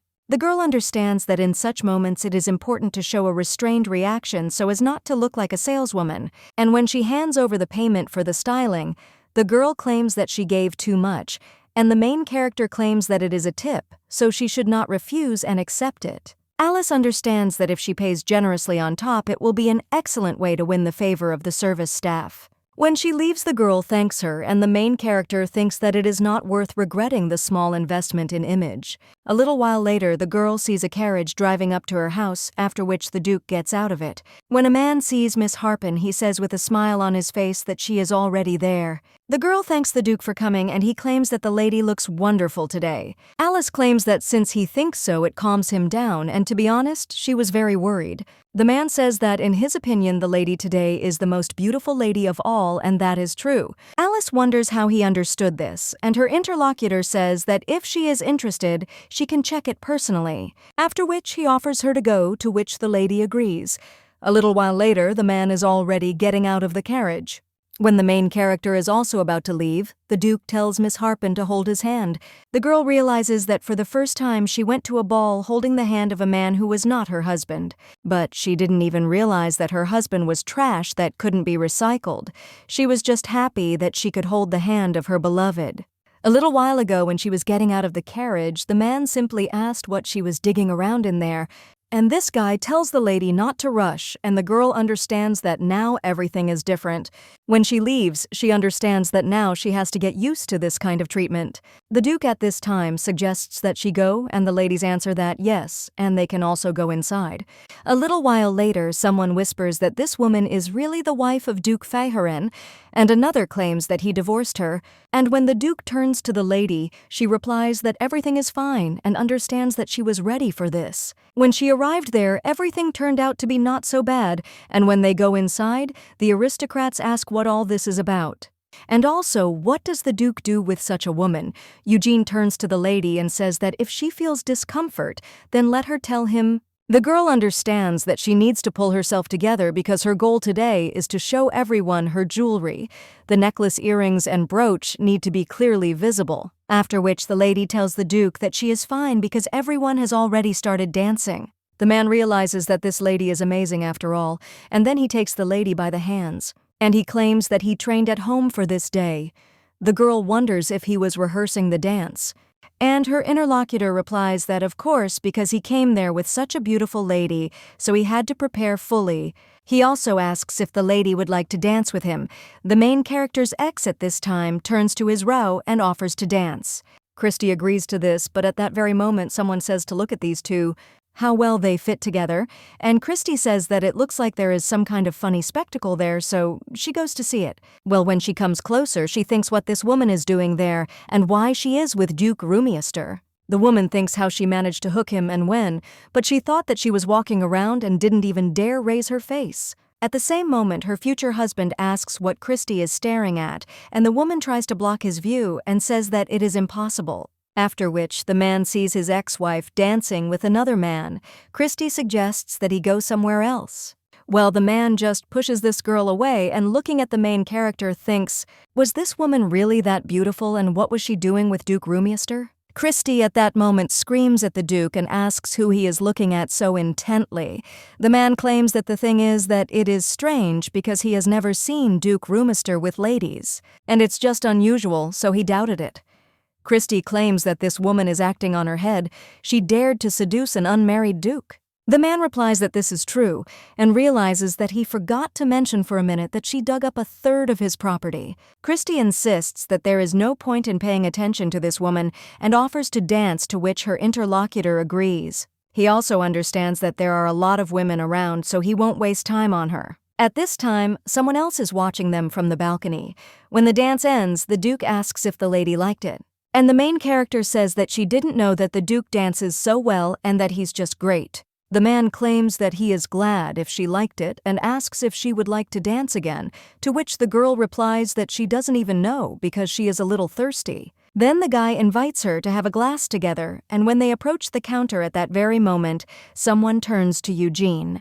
The man also sees the main character and she introduces herself, after which Milliburn says that he is pleased to meet her. He also wonders if he can steal Eugene for a while since he hasn't seen him for so long. Alice replies that of course and tells the Duke that she can drink alone, so let him go ahead. The girl also thinks that she needs to be alone for a while, and during the dance she felt how many eyes were directed at her jewelry. So it would be better to get down to business little by little. A little while later, someone approaches the girl and asks to be allowed to offer her a glass because it is a cocktail that can perfectly brighten up loneliness. The main character understands that she has caught a fish and the sobering wife of Marquis Barkin in social circles. The woman claims that they haven't seen Lady Harpin for a long time, and the main character says that Madame has an excellent memory for faces. The girl also thanks her for the recommendation, and the woman replies that there is no need. She also says that she is glad to meet them and invites them to sit at a table and chat. Alice understands that if she had come alone, this woman would have pretended not to notice her, and apparently she is very interested in finding out what kind of relationship she has with the Duke. After which the girl tells Milady that it is good and she will read it with honor. The girl also understands that it is necessary to make her interested not in the Duke himself, but in the La Vie Belle store. A little while later, the main character greets them all and states that her name is Alice Harpin. One of the girls says that they haven't seen each other for a long time, and the other claims that they were waiting for her. After which they tell the lady to quickly sit down over there, and the main character thanks them for giving her a seat. The girl adjusts her hair so that the decoration can be seen better, and then one of the ladies says how beautiful Miss Harpin is today. The main character says that they are exaggerating because the ladies also look great today, but she thought that it was an angel who came down from heaven.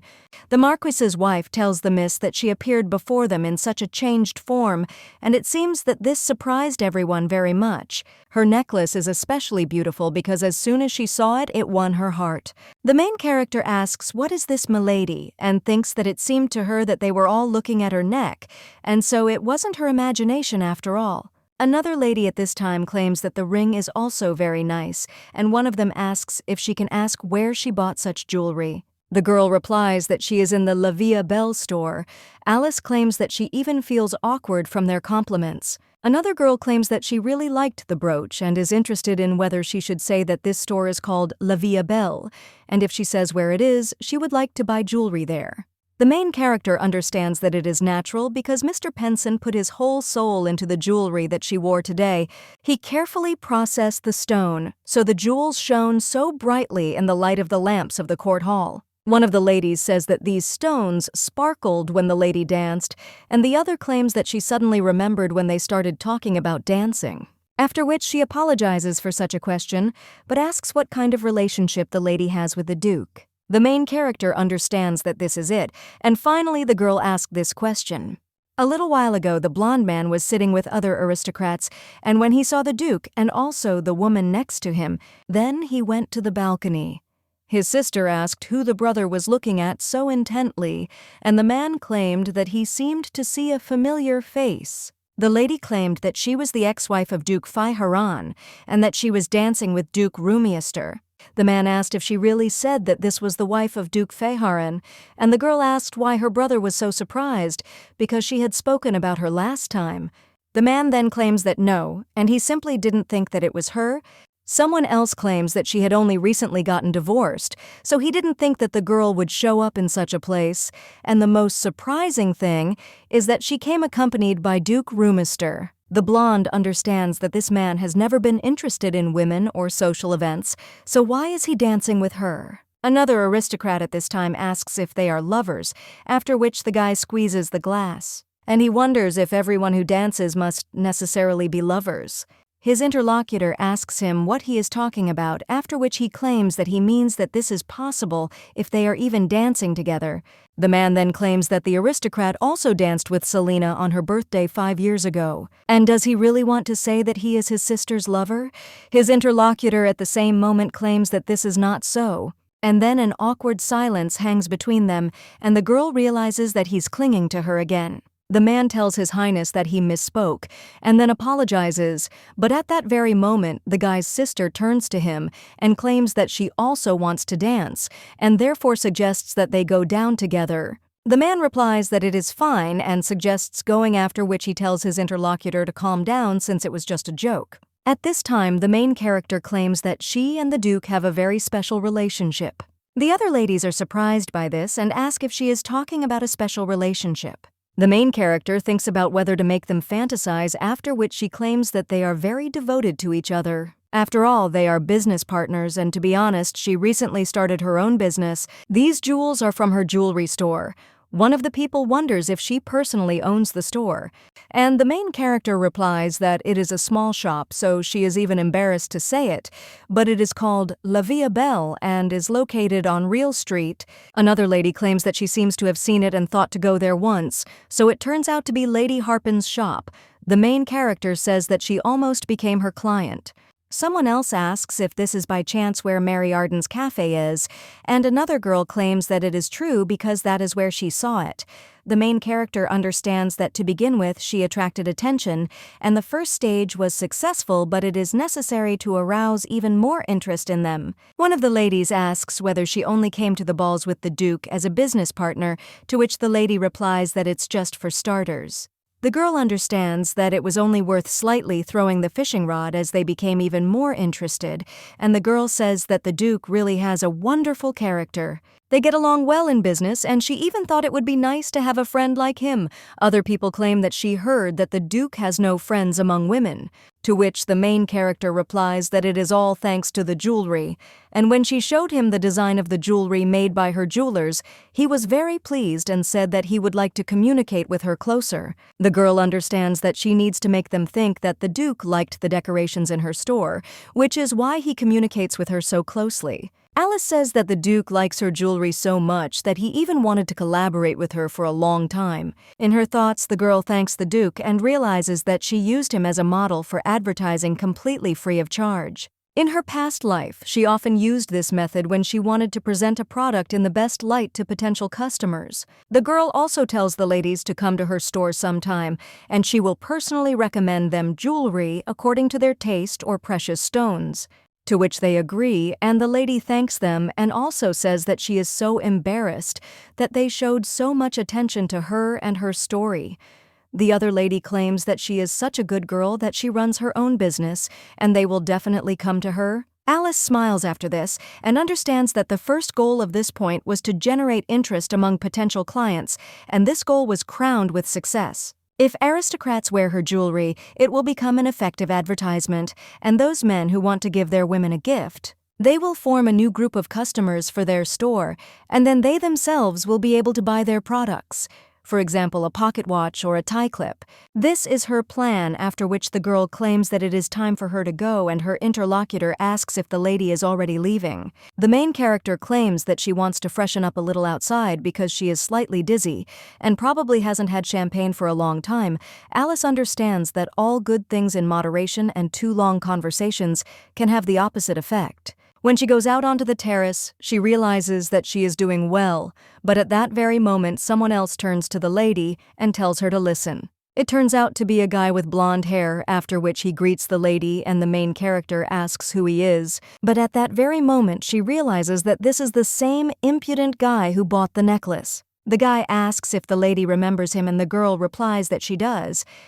In her thoughts, she adds, how can she forget that day, and also his head that looks like a fish, after which the girl looks at his outfit and wonders if he is from the royal family. The lady understands that judging by his appearance he is about 25, and if he is from the royal family but she has never seen him, then most likely it is the prince, and the girl immediately bows and greets His Highness. The man replies that he is not there for these formalities and he feels so awkward.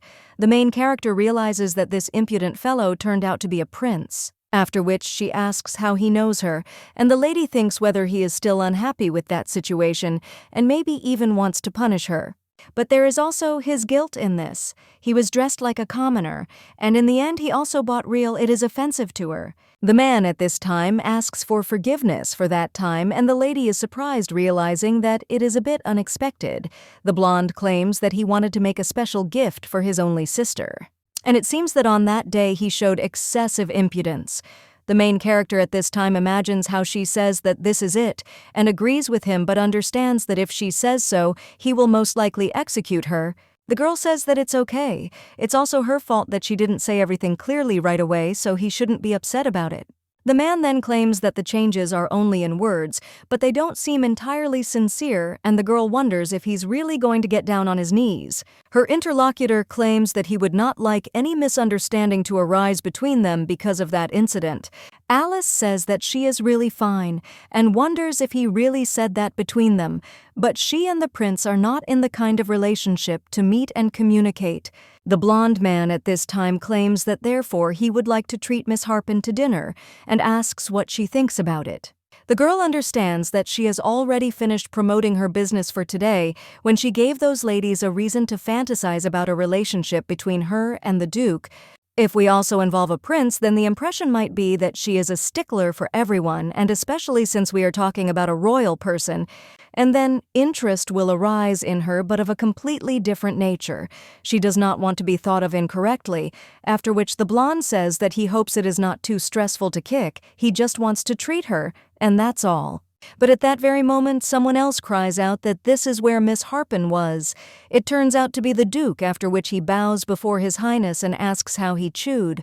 The man claims that the guy hasn't been to a ball for a long time, and he replies that yes, he came there as Miss Harpen's partner.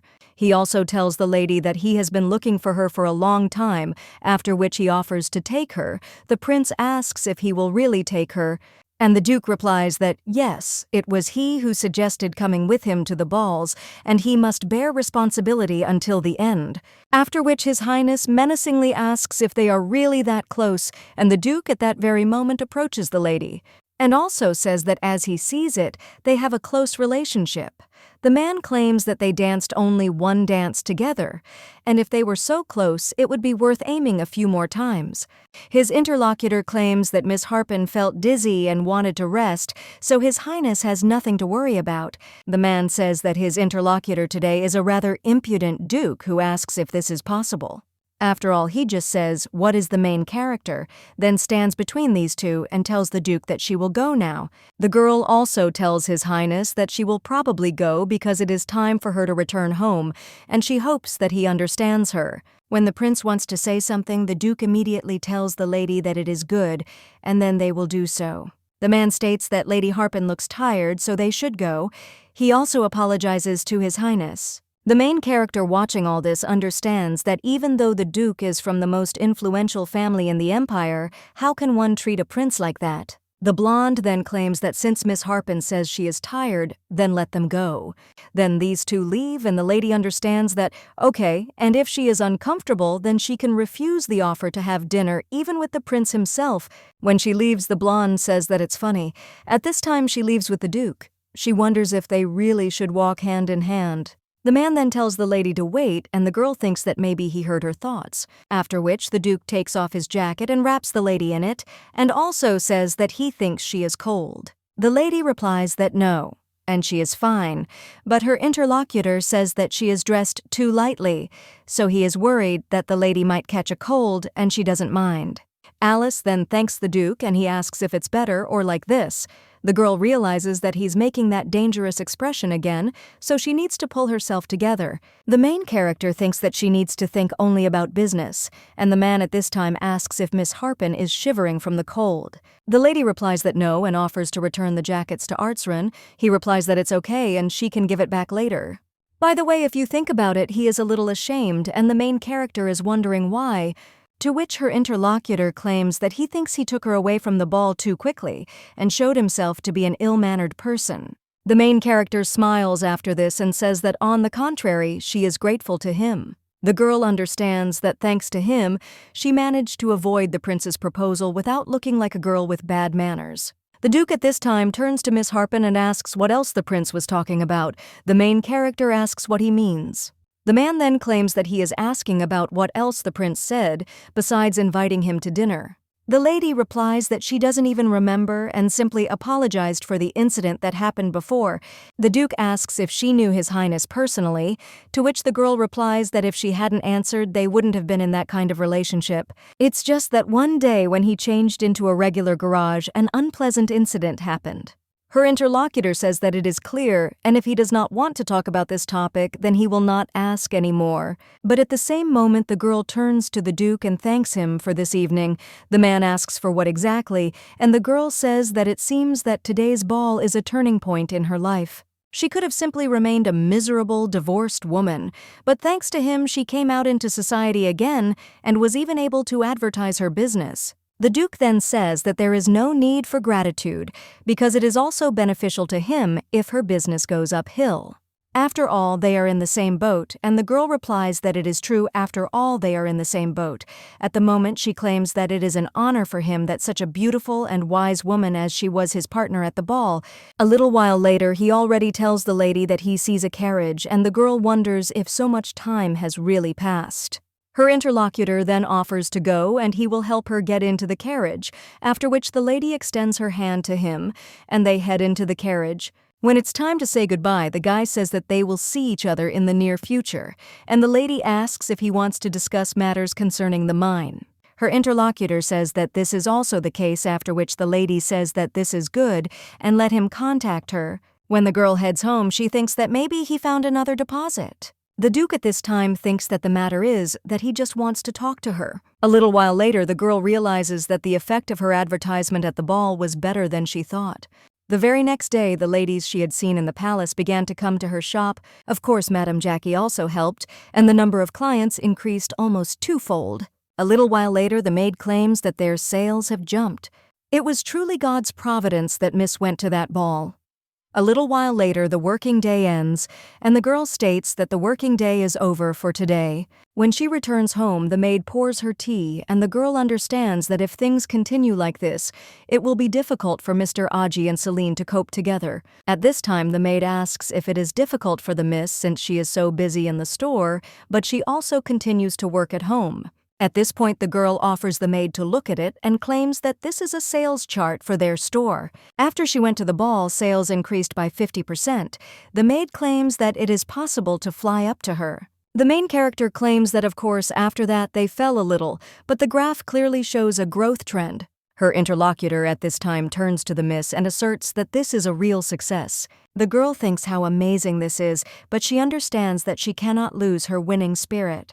The main character understands that her situation is quite stable now, after she was treated so heartlessly and kicked out of Feiharan's house. The girl began to engage in the jewelry business and again appear in high society. And in the relationship with Duke Rumier, although there are glimpses of some tender feeling, this is nothing more than a temporary interest. However, this is only the beginning, after which the girl tells Neri that it would be necessary to order a logo. The girl asks if this is true, and the main character claims that she will make a big logo that will symbolize their store and hang it on the wall. The maid asks if she means the drawing with the swan, to which the main character replies that it is true. It is necessary that for every person the name La Vie Belle immediately be associated with that white swan. After all, her store will symbolize the best and most irreplaceable brand in the entire empire. At this time, one man is sitting in his office, after which he hears someone knocking and telling this person to come in. The servant turns to the marquise and states that the loss seems too great, and the man cries out what suddenly happened to these idiotic jewelers. The servant asks if he understands that this is all because of that woman, and the man asks, "What other woman?" His interlocutor claims that it is the same ex-wife of Feiharan. The maid at this time turns to the lady and asks if there is any sense in everyone remembering the drawing. The girl replies that of course there is, and that this is not just the meaning but the essence of advertising their brand. If you create a logo successfully, the brand will become recognizable without unnecessary explanations. The woman then claims that each company has its own design, so it is much easier to remember it than to learn the name, to which the girl replies that everything is correct. The maid then asks how the mistress came up with this idea, because it really is a brilliant idea. She also wonders how many more people the lady is going to hire, and the girl asks what the maid thinks about this. Her interlocutor claims that given the passion of the clients, she thinks that 3 workers will be enough. She thinks that she needs to hire 1 person each to help Mr. Aji and Miss Celine with customer service, and another one to help her so that he can watch the store and report to the lady about unforeseen situations. After which the girl asks if she is wrong, and the main character just hugs the maid and claims that she is saying everything correctly, that she turned out to be such a reliable partner. The maid tells the miss that she is just slowly learning from her, and the main character claims that she is doing great. Neri also asks if anything else is needed, and most importantly, the game does not claim that one more thing needs to be prepared, and that it will soon open 2 branches. The woman asks if it's really out of the blue, and the girl claims that she's been thinking about it from the very beginning. If there is stable sales within 2 months, it will mean that they were able to win the hearts of buyers, and then it will expand the business. Her interlocutor is interested in whether more La Vie Belle stores will open, to which the main character replies that yes, and for now it will start to swell, but then it will appear even more. And her interlocutor claims that it is very cool, and the girl says that it is called a franchise. It is opening a store in another place, but under their name. The maid at this time asks what good it would be if they had the same name, and the girl says that she will profit from commissions, and she will receive money for using the name of her store, just like others receive payment for renting out land. Neri asks if the lady will lend them the name and get money. Then she screams if this means that the miss will soon become rich. The girl replies that no, and not she, but they. The maid asks, how is that possible? They are the mistress's property, so how can she make any claims, and especially since she is only a simple servant? Alice replies that Neri, who is now no longer the servant of the Harpin and Fiharan family, is now a very smart and business partner. The maid then turns to the miss, and the girl claims that she already said that she was able to overcome all the difficulties only thanks to her. Her interlocutor claims that on the contrary, it was thanks to Miss that she became so happy.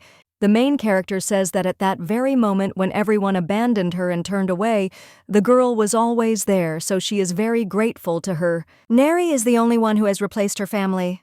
The maid then hugs Miss with tears in her eyes. She claims that she is ready to go with her anywhere, and no matter what happens, she will always be there. Alice replies that it's good and they will both try, so everything will work out for them.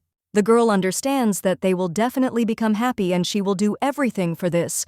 A little while later, the main character approaches Neri and offers to go with her to the real estate agency tomorrow. The maid asks why she suddenly needs to go there, and the girl replies that she wants to open an office and hire people there, and also to do things there related to expansion. The girl then asks if this means that the lady will work in the office, and the main character answers that yes, and she will work there too. It seems that Nara will have to take on the affairs related to running a business, and the girl asks, does this mean that she will now work separately from Mr. Ag and Miss Celine? Alice claims that they will be close to the main store, so she shouldn't be upset. The girl also understands that Neri is the same age as her younger brother, but at the same moment the lady thinks why she even remembered about him, and she needs to think about something else. After which, the lady begins to think about the Duke and his smile and understands. It looks like she's completely lost her mind. The maid, hearing this, screams at Miss that this is not true at all. After which, the main character starts laughing. Her interlocutor thinks that it has already happened, but the main character does not answer, that he asks the girl not to forget that tomorrow they are going to look at a room for an office. The maid claims that the lady must have been having a very hard time lately, and after a long time they find themselves in the shop. When Mr. Aji comes in, the maid says that he has come. The lady claims that he is just in time, and yet she thought that she would never see him again. The guy says that it looks like she has some good news. Their main character says that Mr. Aji should go there quickly because she needs to tell him something, after which he approaches the table, and the girl states that she plans to hire 4 more workers. 2 of them will help him with Miss Celine, and he and Neri will now work in the office.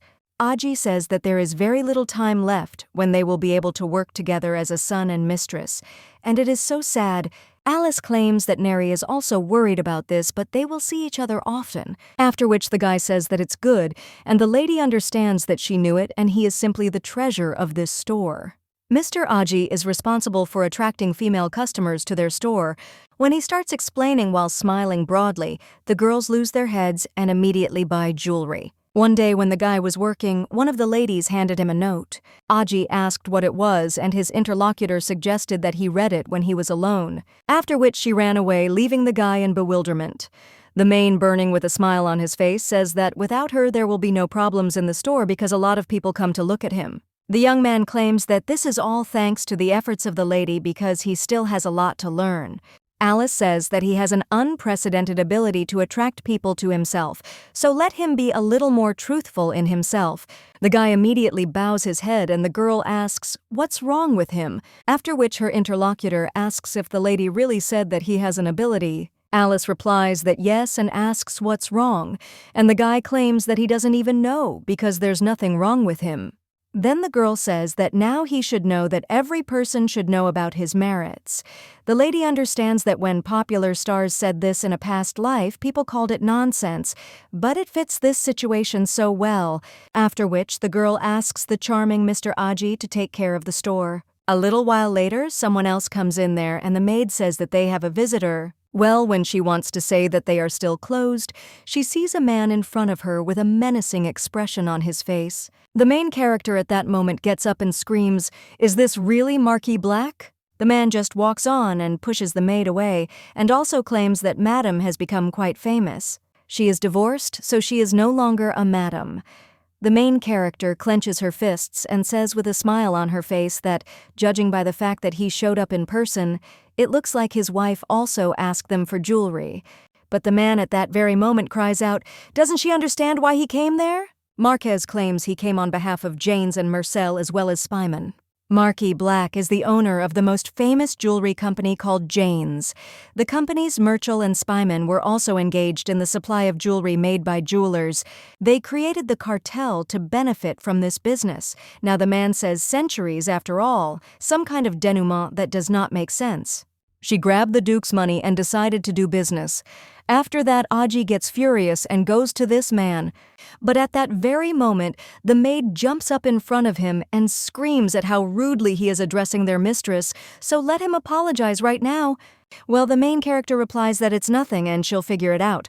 The girl also asks the Marquis why he came there. And the man replies that he could no longer stand the way the girl looked down on them and allowed herself to do stupid things, that's why he came. The lady asks if he's talking about stupid things because, by the way, they're trying their best. But at that very moment, her interlocutor slams the table and furiously asks if she knows at least what damages she caused them. The girl asks what damages she caused them, after which the man tells her not to pretend to be an angel because she gathered all the jewelers for herself, and they cannot receive deliveries of jewelry. The girl claims that she simply offered them a little more than they had received before.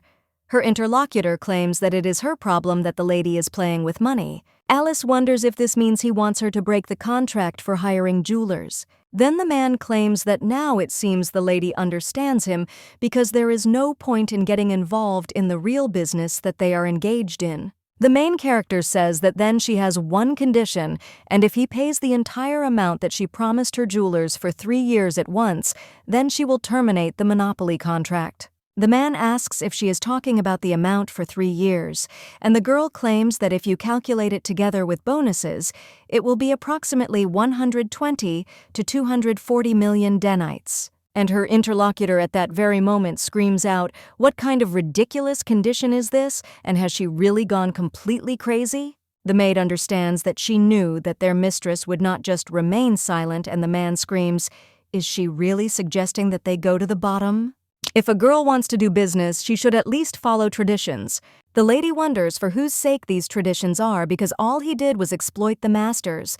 He couldn't get his money, so now he's taking it out on her. Her interlocutor asks how the girl dares to lecture him, since she herself could not cope with her family, that even her husband divorced her, and he will teach her a lesson properly. At that very moment, the man tells these people to come in, and men with guns burst into the store. Their leader shouts at them to smash all the glass display cases and goods there. But at that very moment, someone grabs the man by the hand and tells him to stop.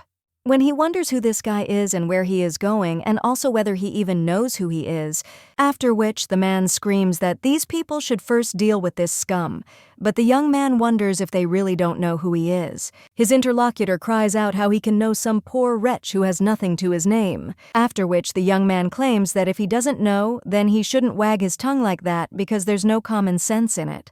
His interlocutor immediately grabs the guy and asks what he said, and the maid turns to the lady and says that it seems that Mr. Aji has gone crazy, and the Marquis must be stopped. The main character claims that it is not the Marquis who needs to be stopped, but Mr. Aji, after which a flame flares up in the room. The guy says that if they want to be baked alive, then let them try to come closer. The Marquis says how annoying he is, and the maid tells Miss that it seems Mr. Aji's lights worked. The main character understands that it was true, and the guy claimed that he had more ability to work as a general worker than as a salesman, and that he could protect the store from robbers. The lady understands that if it were not for him, one of these people, her precious La Vie Belle, would have been destroyed. The man immediately screams out what a worthless piece of work this puppy is and asks how he dared. The guy immediately dodges the blow with a hammer, grabs the man by the hand, and then twists him, laying him on the floor. And also says that this worthless person can deal with him with his bare hands. At the same moment, the rest of the people run away and say that he is a monster. The main character tells the Marquis and Mr. Aji to stop. At the same moment, someone else enters the store and wonders what happened there. Aji asks who else he is, and the maid claims that it is Duke Rumier. The Marquis immediately rises and asks if it is the Duke, and he turns to the Marquis of Black. And she wonders what he did there. When the man is about to answer something, he cannot utter a word. The main character understands that he grovels before the strong and shows strength before the weak. The girl also turns to the Duke and claims that they have a small problem related to running a business. The man says that she doesn't need to explain further because he already understands. The Duke also says that Miss Harpin is her main business partner and his close acquaintance. So did he really think of threatening her? The girl understands that he did not use force and did not even swear, but she can feel the power in him. The man claims that he will no longer do any business with the Marquis, which shocks him. He tells the Duke that it's not about that because he just wanted to talk. His interlocutors ask if he really brought mercenaries with him for the sake of a simple conversation. He considered their relationship quite friendly, but he would no longer be able to communicate with the Marquis. The man cries out to the Duke that he cannot allow this, and the lady realizes that she did not think that he would be so categorical. The Marquis cries out that the relationship between their families began with their fathers, but his interlocutor says that it doesn't matter to him how long the relationship between their families goes back. After all, he intends to work with someone who intimidates others for his own benefit. But his interlocutor jumps up and says that because of this woman he is threatened with ruin, because she is the first one who violated trade morality. Aji, hearing all this, is going to hit this man, but at the same moment the main characters do not stop him. When the lady goes further, the guy asks what she is going to do, and the girl understands that Mr. Aji should not interfere in this. With the appearance of the Duke, the situation became even more confused, after which the main character bows her head and claims that she is very ashamed of her thoughts. Everyone is surprised, and the Marquis claims that she has finally come to her senses. Aji wonders why the lady says such things, but the video claims that she was almost scared for a moment. She is so ashamed of such a cruel and impudent person as he is in front of herself. The Duke smiles and realizes that he knew it, and the Marquis becomes furious and screams that some divorcee is pretending to be a tough guy. The girl claims that when she thinks that he did not pay a decent wage for the work and exploited the masters, she can never agree with that. He can bring in mercenaries as he does now or negotiate with other companies and let him do whatever he wants. The maid then says that their mistress is the bravest in the world, and the Marquis says that if you do as this girl says, then the miners who extract the stones will soon demand a raise in their wages. He also cries out whether this is normal for him, and the Duke, with a smile on his face, says that if this is the problem, he has already raised their salaries by 1/4 of the established salary. The main character wonders when he managed to do this, and the Marquis, in shock, asks what he said. But when he still wants to add something, the man just puts his hand on his shoulder, and he claims that no matter what he says, he will not change his decision, even if he disturbs Miss Harpin. Then let him be prepared for the consequences, after which the man tells him to enter. When he leaves, the main character falls to the floor and the Duke immediately asks if she is okay. The other workers also run up to the lady, and the girl claims that everything is fine. The maid with tears in her eyes says that Mrs. Hands are shaking, and the girl understands that it seems she tried too hard, trying to hold on. AG also addresses the lady, and the girl says that they had to go through this, after which the Duke helps the lady to get up, but at the same time asks if she is injured and claims that the lady needs to be carefully examined. The girl replies that everything is indeed fine with her, and that she, on the contrary, put the Duke in a difficult position. Aji, watching these two, lowers his hand, and the girl also turns to the workers. And she says that she feels awkward in front of them too. The maid at the same moment asks why the miss is apologizing since it was the Marquis who turned out to be bad. Aji says that the lady did nothing wrong. The girl then thanks him. She also turns to the Duke and claims that she didn't think he would do this, so she thanks him. Eugene replies that there is no need to believe that the lady's affairs also concern him. He also addresses Mr. A.G., and he claims that he did not introduce himself, after which he claims that his name is Eugene Rumier, and that he is a business partner of Ms. Harpin. The guy immediately bows before the Duke and claims that his name is Aji. After that, he claims that the guy stopped Marquis Black and his mercenaries, so it seems he has some serious abilities. Aji replies that no, and he is just an ordinary salesman, but the Duke tells him not to take him with hostility. Miss Harpin's family and friends are also his friends. The guy then says that it is not necessary to address him so politely because he is a commoner. The Duke replies that he still cannot immediately switch to informal familiarity with a person he sees for the first time. The main character watching these two understands that it seems they didn't really like each other. The girl also turns to the Duke and asks why he looked into the books. The man replies that the lady invited him to her store, so he remembered her words. He didn't even think that something like this would happen there. And the main thing he tells the heroine is that thanks to him, everything was resolved, so she is very grateful. Her interlocutor claims that he should have come earlier, and if more of these appear, he will break off relations with everyone. Nothing. The Duke once again turns to them and claims that, to be honest, one thing does not give him peace. He points to the maid and claims that this is what caught his attention. Neri asks what he's talking about, and when she turns around, she realizes there's a display case behind her. Alice claims that these are the most important items in their store, or the Duke claims that it's so amazing.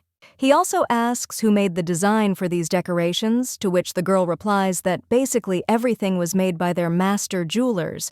Mr. Harley Penson collects drawings of jewelry made by other artists and sends them to her, and she chooses among them those that she liked, and then they come ready-made to her. The Duke says what a systematic approach this is, and the harmony of color and design immediately catches the eye. He also points out the ruby leaves and the emerald moon. The main character claims that she suggested the idea of swapping the color and shape, although it would have been beautiful, and as is usually accepted, she wanted to bring a little novelty. The Duke claims that he guessed that the lady had an unusually developed taste, but it is very beautiful. Alice says that he is exaggerating because she simply expressed an idea. The lady also understands that in a past life it was in fashion and adds that beauty was created by masters. The man claims that this is the result of the skill of the jewelers and the impeccable taste of Miss Harpin. The maid claims that there are also decorations made from special stones according to birth months. The man asks if these are really stones that are a mixture of birthstones, and the main character answers that yes, and that this is a special display case. There you can choose a stone that corresponds to your birth month. January is garnet, February is amethyst, and December is turquoise. The maid says that when a client chooses the appropriate stones, they make a necklace or bracelet for them according to the design they want. Aji claims that products made from such stones have a special meaning, and such a gift is perfect as a gift to a loved one, relative, or friend. Alice says that they explain everything so well and asks if it is true. These are the best sellers of their store who ensure high sales. The Duke claims that this is the first time he has seen such an original way of selling, and it is not surprising that buyers can only admire it. The main character understands that these stones were also very popular at one time in a past life, and it can be said that this is a product that has already passed the test. The man claims that it would be nice if such an excellent store could be visited by different customers, and it is a bit of a pity that there is only one. The girl understands that the businessman's thoughts are the same, and claims that, to be honest, she herself was thinking about several points of sale. The lady understands that the Duke is her main supplier, and it would be better if he was aware of her plans. The girl says that she plans to open several stores with her name. For the sake of selling their goods, other stores will pay her a percentage, and in return, she will lend them their name. For example, 2 stores and 3. At the same moment, the Duke clenches his fists, and the main characters look at his facial expression and ask if something is wrong. But the man smiles at the same moment and asks Lady Harpin how much more she plans to surprise him today, because it's amazing that she even came up with such a way of doing business. The maid claims that this is indeed a great idea because she says that the miss is simply smart. The main character claims that this is far from perfect, and she still needs to figure out how to make an advertisement. The girl thinks that she wonders if this is how people feel when they cheat and are praised. The Duke at this time says that Lady Harpin can use his name for advertising if she deems it advantageous. The girl then thanks the Duke and understands that if they say that they use Duke Rumiester's raw materials, then this will be a guarantee of the quality of their products. The man says that the lady can contact him at any time if any difficulties arise that need to be thought through together. The girl replies that it is a great honor for her to work with such a generous man as the Duke. The lady understands that he only shows concern, and she is so lucky. Her interlocutor claims that he does this because he wants to do it, and he does not think that this can be called generosity.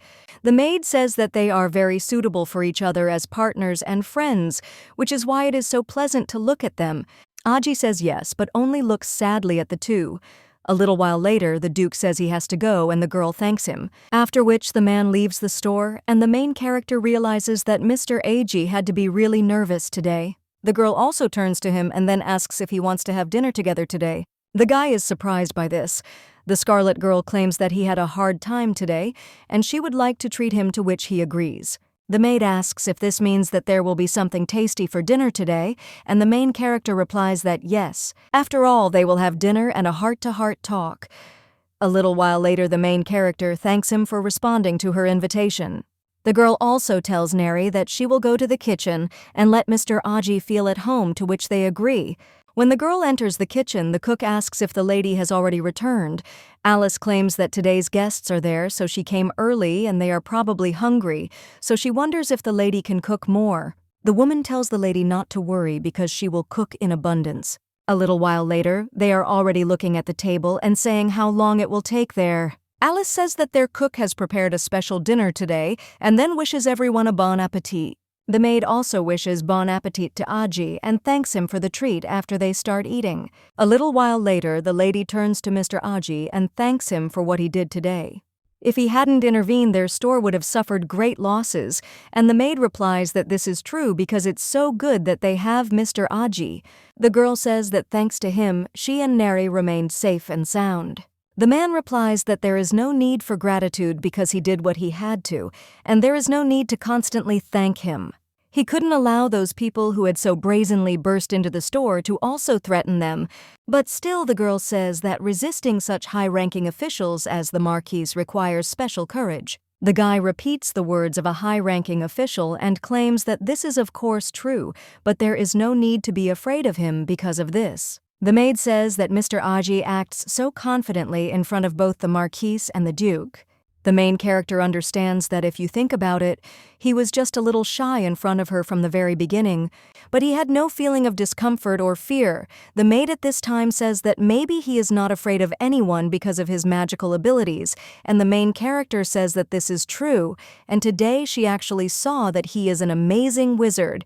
The guy claims that his level is not that amazing because there are many magicians who can do the same. Well, the girl says that not all people are capable of controlling such magic, and it was really great. Guy just bows his head, and the main character asks what happened. The girl understands that it seems he is very shy, and Alice says that it seems Mr. Aji is shy when he is praised. The guy claims that he just wasn't praised that often, and the girl asks if that's true, but she's hardly ever met people who have as many virtues as he does. Her interlocutor claims that he is not sure about this, and he simply wants to become a person who can be useful to the lady. The maid says that such a sense of responsibility and care for others are his virtues, to which the guy smiles. A little while later, the main character sits with a piece of paper and thinks about what to write next. Finding shop owners is even more difficult than recruiting workers, and after attracting a large number of craftsmen, she managed to rise to almost the level of a monopoly in the supply of precious stones. But this is temporary because if other companies hire new jewelers or start attracting labor from other regions, then her position will change, and until that happens, she needs to convince as many merchants as possible to cooperate with her store. At this time, the maid approaches the lady and claims that the Duke turned out to be such a good person that he even made sure that they could advertise their store. Alice will answer that this is true and it is very important to use an influential name, and he was the first to suggest doing this. The maid wonders if this is an advertisement for a chain of stores, and the main character wonders if she wants to read it. After all, it seems to her that she has no ability at all to write texts, after which the woman looks at this, and then he asks Miss if she can offer her an idea.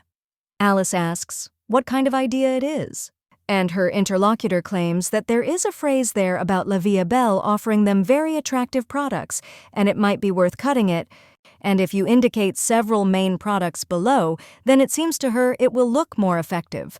The main character says that this is a great idea, after which the maid claims that it is necessary to insert a logo and a short description there, because the lady herself said that the brand design is very important. Alice wonders how she managed to see what she hadn't noticed.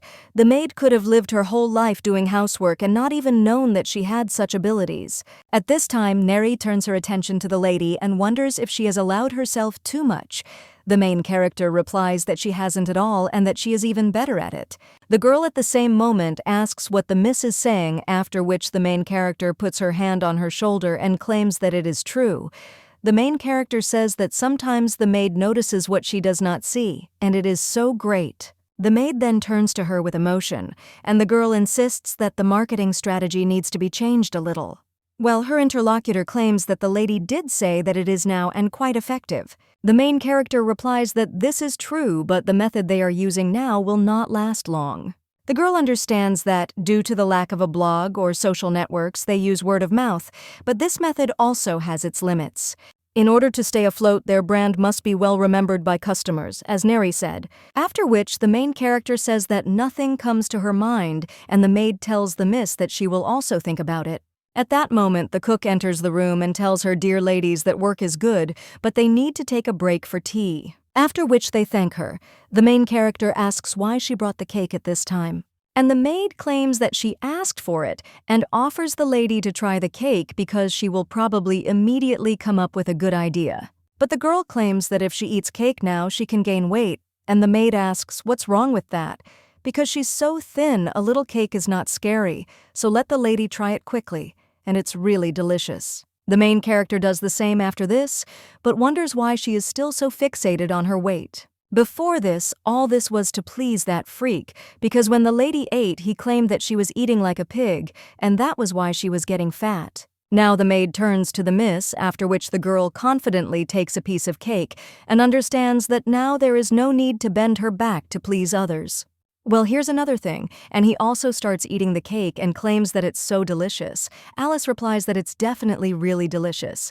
The maid says that the lady did the right thing by trying it because the cakes that their cook bakes always turn out well. Alice understands that she should have a snack first and then think, and now she doesn't need to look back at the opinions of others. A little while later, the girl sees that there is something in the mailbox, and when she takes out the newspaper, a letter also falls out. The lady thinks who it is from, and when she looks at the signature, there are no toponyms that it is a prince. The girl does not know what business the prince might have with her, after which she returns to the mansion. Sitting in her office, the lady understands that things didn't end well at that ball, after which she opens the sheet and reads that the prince would like to talk to her about the jewelry business. The girl hopes that he is not planning anything like that. She cannot refuse the invitation of the prince himself, and first she needs to meet him and find out everything. After which the lady writes her answer, and after 1 week she is already in the royal palace. The main character greets His Highness. The man tells her to sit down, after which the lady does so, and her interlocutor claims that his invitation was probably unexpected, after which he thanks the lady for coming. He also says that she had to travel a long way, and the main game does not thank him for inviting her. The man says how aromatic this tea is and asks if people want to try it. The main character understands that the prince personally pours the tea, which shocks her, and she cries out to His Majesty, "Is it possible for a person like him to lie down and pour tea?" After that, she offers to pour it herself. The main character understands that in this society, the hierarchy is strictly observed, and this should be done by a servant who is lower in status. But when the maid suggests that she pour some, the man replies that it's nothing. He also says that the lady was right to point out that he is not the type of person who pours tea for others, and he hopes that she will be able to drink this cup of tea in peace. Alice agrees and thanks His Highness. The man tells her to try the tea, and when the lady drinks it, she claims that it is really fragrant, and thanks him. Alice understands that she does not know what is on his mind, but the man is really tasty. The lady turns to His Highness again and asserts that he did say that he would like to talk to her about business. The man smirks after that, Alice. So there is no point in dragging it out with him, even if you are not in close relations, so you need to get down to business right away. The man claims that it seems like the lady wants to talk about the main thing right away, and then it's good, but before that he would like to say something. The girl wonders what he is talking about, after which her interlocutor claims that he would like to apologize for his rudeness. He admits that he acted only as he wanted without taking into account her interests. Surely the lady felt indignation and also could not express her thoughts, and the girl understands that he seems completely different. She didn't think that this man could apologize so sincerely, and the man claims that the lady seems surprised. The girl replies that absolutely not, and her interlocutor claims that, to be honest, his sister scolded him when she heard about that incident. She claimed that he had no respect for ladies, so no one would love him, to which he replied that it was okay, and he understood. The girl understands that it turns out that even the prince himself cannot say a word about his sister. After which the man claims that he would therefore like to apologize to the lady and at the same time make one proposal. A few days later, the girl is already in front of the masters, and they are wondering what happened. One of them says how long it has been since they got together and has any good work really come up. One of them greets everyone and claims that he knows that they are all very busy, but they gathered them there to tell them something urgent.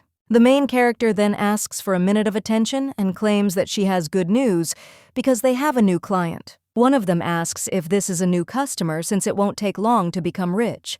They ask what kind of place this is, after which the girl replies that it is the royal palace. 3 days ago, the prince stated that he would like to entrust them with the production of the royal jewels. The main character turned to His Highness and asked if this was true, to which he replied that it was. After all, he had already discussed this with the king of role-playing decor and also showed them several products from their store, and they really liked it. The girl understands that this is a bit too much for an apology, but if she is trusted to make royal jewelry, it will only help with advertising. Her interlocutor claims that the lady even beamed when he began to talk about business. Alice claims that His Highness is so kind and she can't even believe it. Well, the man claims that this is not for the sake of an apology, but a simple courtesy. Her products are truly so amazing that they are even recognized in the royal palace, and if she can satisfy their tastes, then he will completely entrust this matter to her. The main character is shocked and asks if he will really trust her with this completely. The man also claimed that he will order the jewelry that will be used in the royal palace only from her store for 3 months. It seems to him that this is a great chance for her business, or the girl understands that this is not just a great chance but real luck, after which she sighs and thanks him and also claims that she will take full responsibility for such an important matter. The man claims that on the contrary he is grateful because he thought that the lady would refuse him because she has been busy lately. The main character thinks who could refuse an offer from the royal palace, after which she even claims that she will really do everything in her power. The princess at this time sits in her room, and a little while later, her brother comes to her and asks if she has read the book. The girl closes the book and claims that her brother looks happy, after which he smiles, and he claims that this lady accepted his invitation. His sister says that it is very good because now they will get excellent goods, and she also really liked their decorations.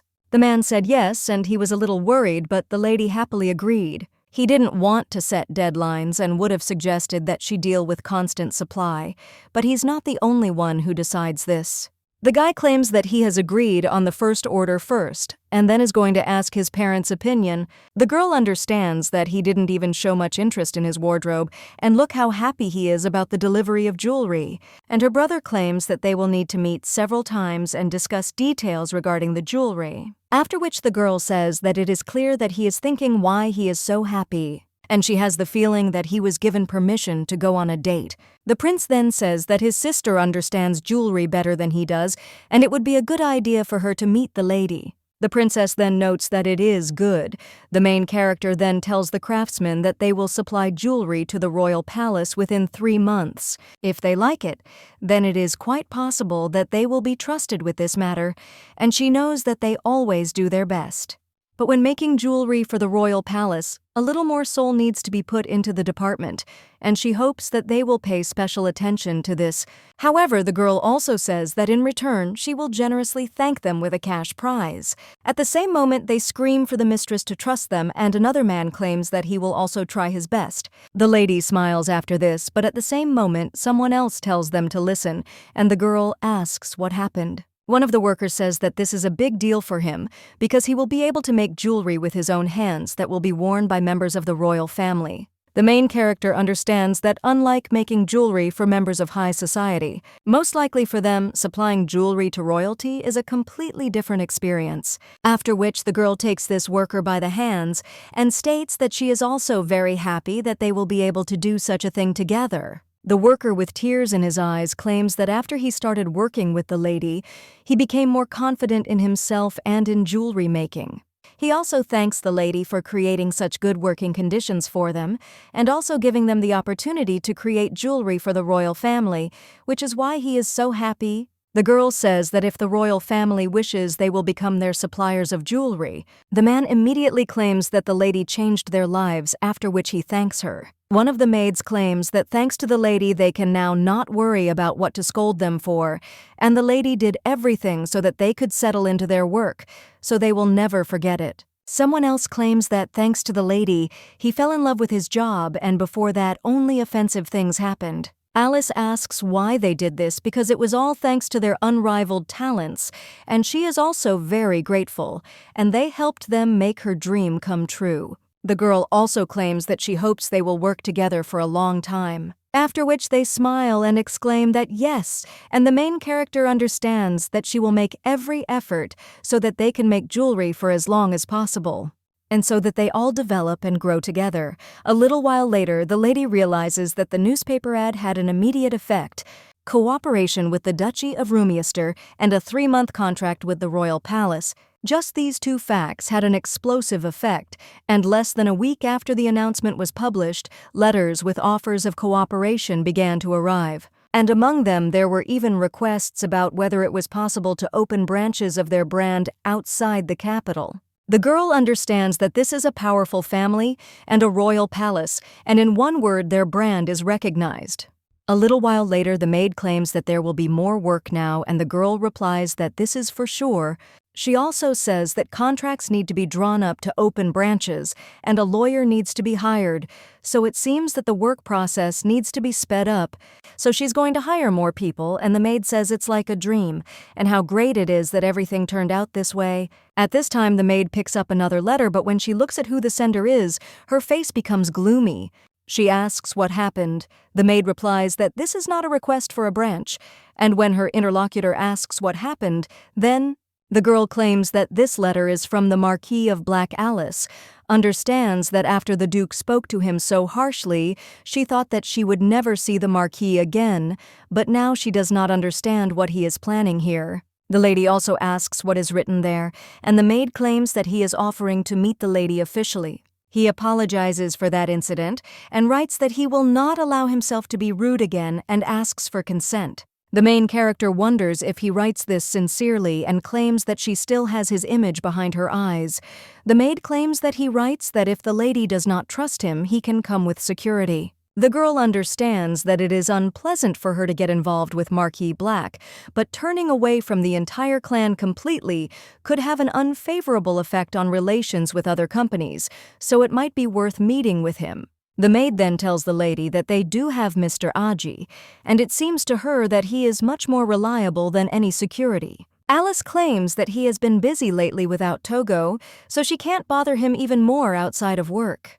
Her interlocutor replies that this is true because there is another person who can pacify Marcus Black, and this is Duke Rumier, but the main character says that he already helped them a lot last time. She also turns to Neri and says that maybe they should call the Marquis to their office. The maid asks if she is talking about the office, and a little while later she looks at this room with admiration and says that the office is already ready. Alice says that this is her first time there since they signed the contract, to which the maid replies that yes, even then it was completely empty, but now it really does look like an office. The girl understands that since the Marquis wrote such words in the letter, she does not think that he will cause trouble on her territory. Alice says that thanks to Neri being busy with the shops, she was able to calmly finish all the preparations in the office, and now they will work there together, and the girl can also look around.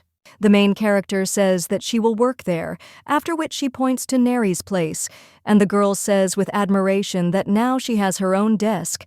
She also tells the lady that she will do everything that depends on her, and then the main characters do not offer to make a plan for today, to which she agrees. A little while later, the lady realizes that there is only 1 hour left before the arrival of the Marquis, and the girl wonders what is on his mind. A little while later, she already hears someone knocking on the door and telling that person to come in. The man then enters the room, Alice.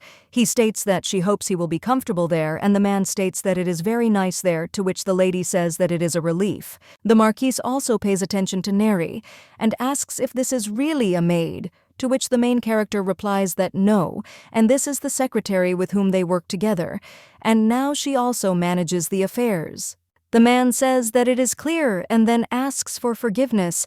Alice realizes that he looks completely different from last time. The girl also says that it is better to drink tea hot and asks if he wants to try it too, which the Marquis thanks her. When he is about to drink tea, the lady asks if she can ask the reason why he suggested meeting.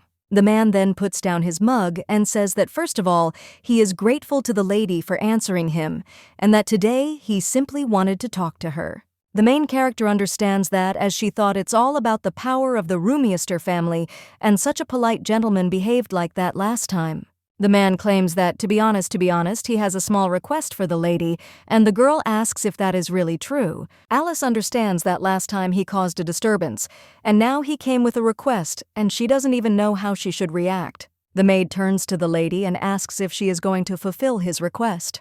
The girl only smiles in response to this, and her interlocutor claims that first, before asking, he wants to apologize. The man claims that he sincerely repents of his rude and cruel behavior. In his defense, he can say that his business could completely collapse if wages increase, and he thinks that is why he behaved this way. The lady understands that he lived his whole life and did not take into account the opinions of others, and now he says this, and then the girl thinks that okay, and for now, they have moved on. The main character says that since he apologizes so much, she even became curious about what kind of request he has for her. The man replies that he would be approximately grateful if the lady at least slightly revised the salary level, and he is not against an increase, but the amount is too large. At the same moment, the girl asks if she really has to do this, and the man says that if things continue like this, his business could fall apart, and this would entail enormous damage to him. The collapse of his business is the collapse of his family, and the main character thinks that if he had not had problems with the Rumiers, he would never come there to apologize for his behavior, and someday she would have to earn her respect on her own. The girl also wonders if there is a way to avoid losses in such a situation, and the man asks what she is talking about. after which the lady says that he should simply sell the company and claims that she will buy his farm. The man then turns to the lady in surprise and says that the request to sell the company in the current situation is too much. Alice claims that she is not asking him to do it for a low price and let him not misunderstand her. She also believes that the wages she has set now are quite adequate, and if she were to lower the wages of the foreman again, it would be tantamount to fraud. In economics, this is called the low-wage rule, and if you lower a salary that has already been raised once, it will only meet resistance from workers. She believes that she can manage this company and avoid damage because of this, and makes him such an offer. When the Marquis does not know what to answer, the lady states that she will add another 30% to the sale price. The man in shock asks if she really just said 30%, and the maid asks if that's too many seats. Alice replies that this small loss will bring them even greater profit, and the maid understands that it is impossible to understand the thoughts of the mistress. The main character says that this is the price for the complete transfer of all rights, and she understands that she is still going to expand the business. It is better to accept an already established system with existing staff than to start from scratch. At this time, the man is wondering if she will definitely give him 30% because usually, on the contrary, everyone asks to cut the price. So he asks what the reason is, and the girl understands that the Marquis believes that due to the increase in wages, he will remain in the red, but she doesn't think so. Even if it is not profitable for her at all, she is sure that she will be able to bring things in the direction she wants. The lady also claims that this is the price for the Marquis's farm, which she really wants to get, but naturally it is necessary to accurately estimate the cost. The man says that this is a good offer, after which the main character rises from her seat, and he says that if he is so worried they can sign a contract. If evidence suddenly comes to light that she deceived him, the girl will be obliged to pay him compensation. The man in shock asks if this is really possible, to which the lady notes that of course she has no intention of deceiving him, and she can very well answer for her words before the law. The Marquis replies that he will then think about her proposal, and the girl tells him to be kind, and also asks how much time he will need to, which he replies that about 3 days will be enough. The girl extends her hand to him, and her interlocutor shakes it, and the lady states that she then hopes for his positive answer. A little while later, Mr. Aji is putting the goods in the store, and at the same moment he hears someone else enter the store and then claims that they have arrived. The guy says yes and asks if they are back yet. After that, they sit down at the table, and the young man asks if the lady is talking about the transfer of the company. The girl replies that yes, and she will tell Miss Celine tomorrow. The guy replies that it is clear and congratulates the lady, and the maid asks if he is really not very surprised. But she was so surprised when she heard this. The man claims that the lady probably made a wise decision to buy a company that has a good reputation, which can also be a very effective method. The girl claims that this is true because at first she was also very surprised, but it turned out that the lady had her own plans. The main character understands that this guy understood everything, although she did not explain anything, and the girl says that it seems that he is also a little familiar with business because he understood everything right away. Her interlocutor claims that this is similar to the expansion of territory, and when the power of the state begins to grow, Alice says that this is a very unusual comparison with the expansion of territory, but in principle the context is similar. The guy at the same moment claims that he blurted out something stupid, and he meant that the lady made a smart decision. The maid at the same time claims that Mr. Aji always asks something unusual like his fiery fist, after which they begin to laugh. The girl also says that after the company is handed over to them, they will all be very busy, so she plans to hire more workers. The fact that they were able to achieve this is all thanks to nary Mr. Ag and also Miss Celine. That's why she's very grateful to them. The guy replies that everything is not so, because the lady manages things well. The main character then asks him to continue following her, after which she extends her hand to Mr. Ag, and he squeezes her. A little while later, she says that everyone did a good job and says that they will see tomorrow. The girl understands that she needs to pull herself together because soon she will be very busy, and this is just the beginning. 3 days later, the Marquis comes to the lady's office with documents. The girl tells him to go through. The man claims that he has made a decision. A little while later, the main character thanks him and claims that she was not sure that he would give an affirmative answer, but thanks to his decision, they were able to make a great deal. The girl also asks if he brought the necessary documents, to which he replies that yes, and to begin with, he brought everything he knew. Alice says that he prepared everything perfectly, although there were a lot of documents. The man claims that these are documents related to the assessment of his company, and let the lady look at them slowly. The main character hands over some documents to Neri, asking if she can look at them, and she agrees. When the girl looks at the reports, she understands why he was against raising wages. Currently, the company's profit is approximately 5%, and with the additional payment, it has established the profit will decrease to 3%. If you add taxes and interest payments, the income will drop significantly. Of course, he claims, to begin with, judging only by this information at the moment, the company can be estimated at approximately 18 million denites. The main character says that the only thing is that it seems to her that she will have to reevaluate the value of the building. Because this is an assessment from 5 years ago, it is difficult to believe such indicators, and the price of the company itself could have changed. The man asks if this is true, and the girl tells him not to worry about the commission to request an assessment. She will pay separately. The lady then says that she has one more question for the Marquise. She is also interested. Could he give her a list of his company's main clients? She understands that this is confidential information, but since he is transferring all rights to the company to her, then she thinks that he can share this too. Her interlocutor claims that he does not even know after what he is interested in the deployment in the documents. Surely this document will be found if you search well. Alice gets a little angry after this and asks how much he is counting on. The man replies that he cannot give an approximate figure, and it seems to him that the lady will be paid well as much as she considers necessary. After all, she is quite a generous person. So the girl thinks whether he is saying that she is a generous person and whether he really wants her to pay him extra. The Marquis at this time asserts that he had no intention of burdening the lady. Alice understands that if she refuses him, he will consider her a stingy person who spared money. She thought that she had managed to persuade him, but this man turned out to be a real huckster. At this time, the maid understands that if Miss adds another third, the amount will exceed 10 billion, so she does not understand how much more he needs. At this time, Alice thinks about what to do, but then she realizes that in such cases, it is necessary to make a bet. The lady also says that she is very sorry, but she does not have enough funds to pay him.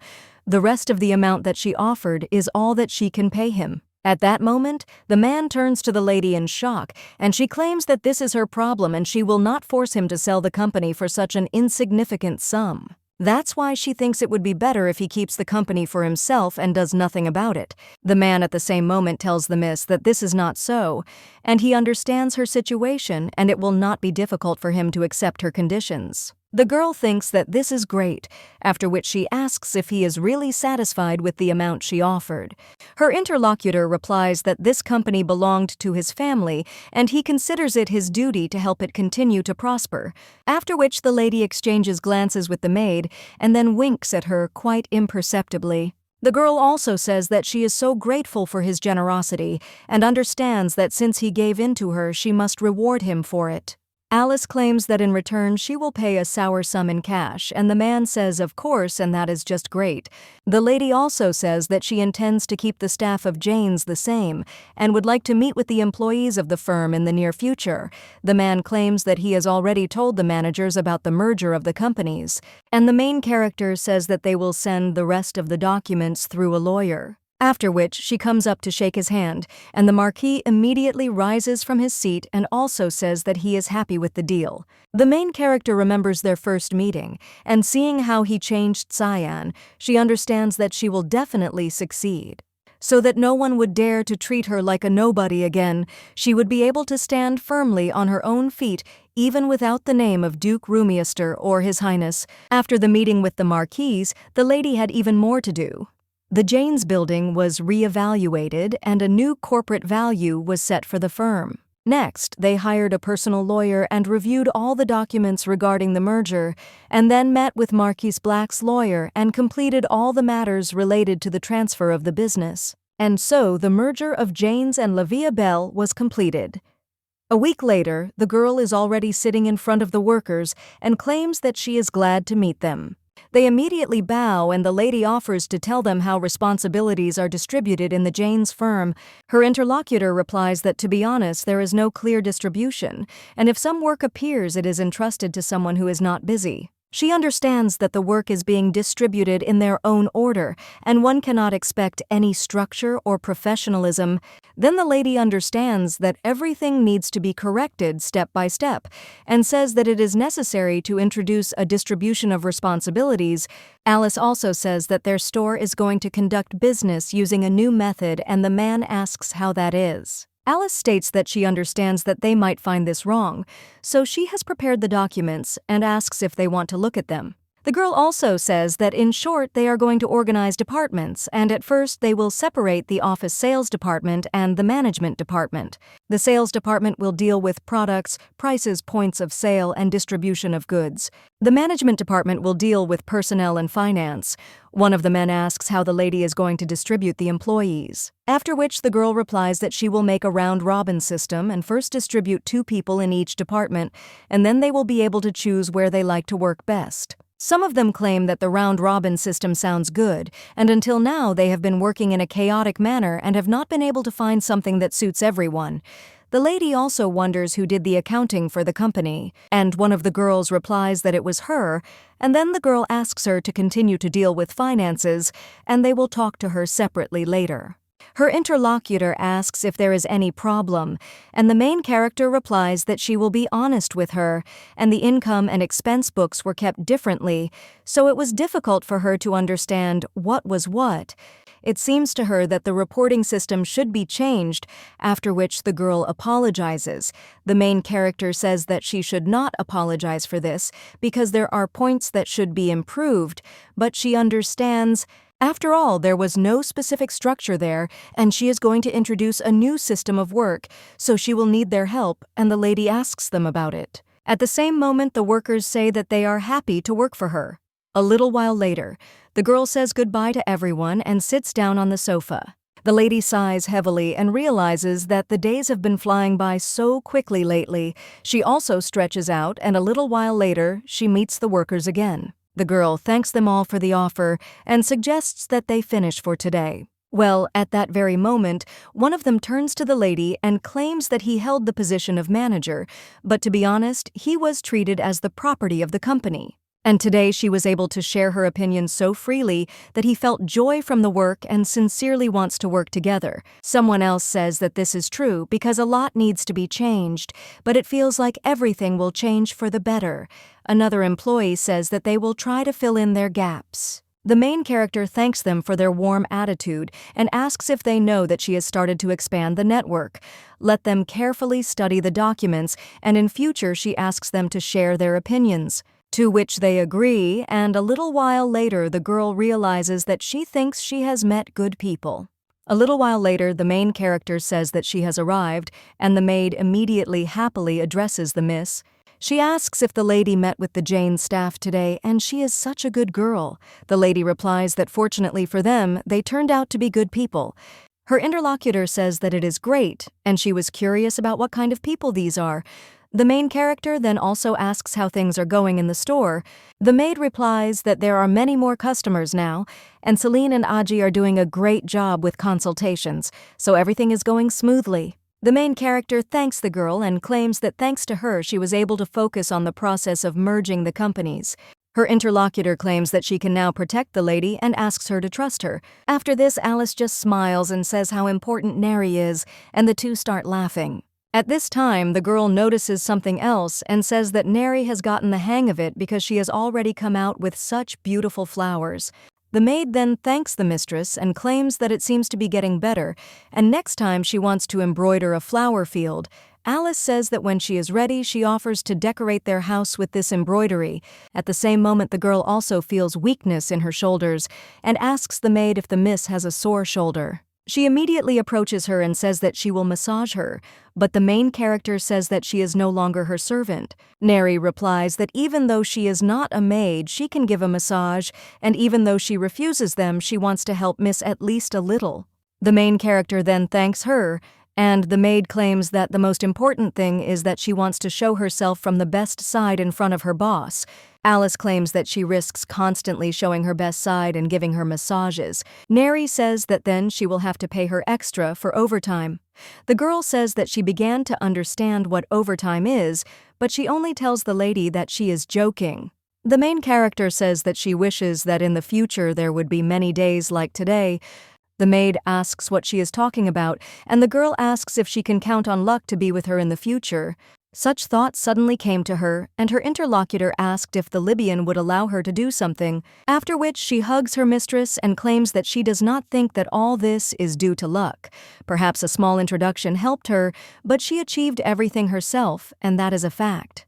Well, the main character says that everything can collapse, after which the maid claims that she coped and overcame even those difficulties that she encountered on her way. And then even if she fails, what's the big deal? After all, she is next to the lady, and together they will shake off all the troubles and get up and move on. The main character then smiles and claims that this is true, because she was able to overcome all this because Neri was next to her. After which she even says how good it is that she has her. But the maid says that the lady should know that she will meet a handsome man and get married. No matter how dear she is to the lady, someday she will have to let her go. The main character replies that she thinks Neri will marry a worthy man. The next day, the girl hands the maid a letter and tells her to look at it. Neri asks what it is, after which the main character says that it is a receipt for payment of wages, and she had already received one like that last time. The girl then thanks Mrs. Ada and understands that in her past life, she always waited for payday, and now she gives it out herself. Handing out salaries is also very pleasant. Alice says that Neri is great and she worked well, so she added a little. The girl then turns to me and says that she doesn't even know if it's normal to receive something like this. The main character says that you need to receive an appropriate salary for your work, no matter how close friends they are. Then the maid asks if she has a salary for Mr. Ag and Miss Celine too. The girl replies that of course, and she has prepared everything, adding that she has some good bonuses in mind. She wonders how Agi and Celine will react. After which the girl looks at her watch and suggests going faster, otherwise they might be late. A little while later, the two look at their receipts, and the main character looks at their faces and thinks that something is wrong. Celine asks the lady if this salary amount is correct, and the main character asks if there are any problems. Agi claims that there is much more than last month, and the girl replies that this is true. Alice claims that this means she gave everything correctly, and now she will explain. The girl shows that this is their standard payment. It is a bonus for the fact that last month there were big sales. Now they have merged with the Jane's company, so soon she will introduce them to the situation in more detail, to which they agree, and the girl claims that she has one more proposal. A little while later, someone asks if the lady was talking about a picnic. The girl replies that yes, it seems they were all too busy with work, and they could close the store for a couple of days, and then the workers would have a short vacation. One of these days she would like to go on holiday all together. The man then asks how about him going with them. The lady is surprised by this, and does he really want to go together, to which he replies that the lady and the workers worked so hard, and he thought that as a partner he could somehow help. The girl says that Ioana can easily take care of the picnic preparations since he is busy. That's why she doesn't want to burden him with this. Her interlocutor claims that this doesn't burden him at all, and if help is needed, the lady can contact him at any time. The main character thanks him for the offer, and the man claims that he has one country house. It is perfect for a summer vacation, and it would be great if people spent their next vacation with him. The girl asks him what he is talking about, after which her interlocutor claims that the weather there is wonderful, and it would be good to go there with the lady. The main character thinks, is he really talking? That only the two of them will be in the mansion, and the whole personal invitation is still burdensome for her. The Duke immediately claims that there is no intention there, and it simply seemed to him that nature could inspire her to new jewelry designs, and the trip could just contribute to this. Alice says that then we can invite Mr. Penson as well, and she thinks that it will be useful for him. The girl also says that he will probably like this idea, and the Duke understands that as he thought it is too early to make dates with Miss Harpin. The man then says that, of course, the lady can invite him, and the main character thanks him, and also states that she thinks the mister will like this idea. The Duke also asks if he can hear a story about a successful merger, to which the lady replies that yes, and next week she is going to introduce a new direction in the firm's work. The girl also says that the Duke cooperates with their store, so she prepared some information to share with him, and the man says that the lady even prepared this, and she always takes such care in her work, so he will read it. The main character says that she did what she had to, and if there are any questions, then let him address at any time, after which these two smile at each other. A little while later, they are already walking down the street, and the girl claims that she needs to go to the store in that direction. The Duke asks if she needs the store, after which he takes out his watch and asks if it is already closed. Alice replies that yes, and she has one body that needs to be made without the presence of workers. Then the girl says that she will go, and the man claims that it is already quite late, after which he offers to take him on a flight, and he replies that it's still light. She also tells the Duke to come home, and he wants the miss to be careful. When the girl leaves, the man remembers how the lady asked if it was possible to invite Mr. Penson again, because she thinks that it would be useful for him. The guy says that if only she were as cheerful with him. The main character at this time approaches her store. And when she goes inside, she realizes that she should get started. The reason she came to the store in the absence of employees is to give each of them a gift. They must have had a hard time with the influx of customers, but they never complained during this time, so she would like to give them a small gift. Miss Celine suits warm yellow shades, so she chooses jewelry for it. The girl understands what's next, Mr. Aji. She had previously thought that this color would suit him. And then the lady takes the ring with Ruby, not realizing that she will give it to Neri.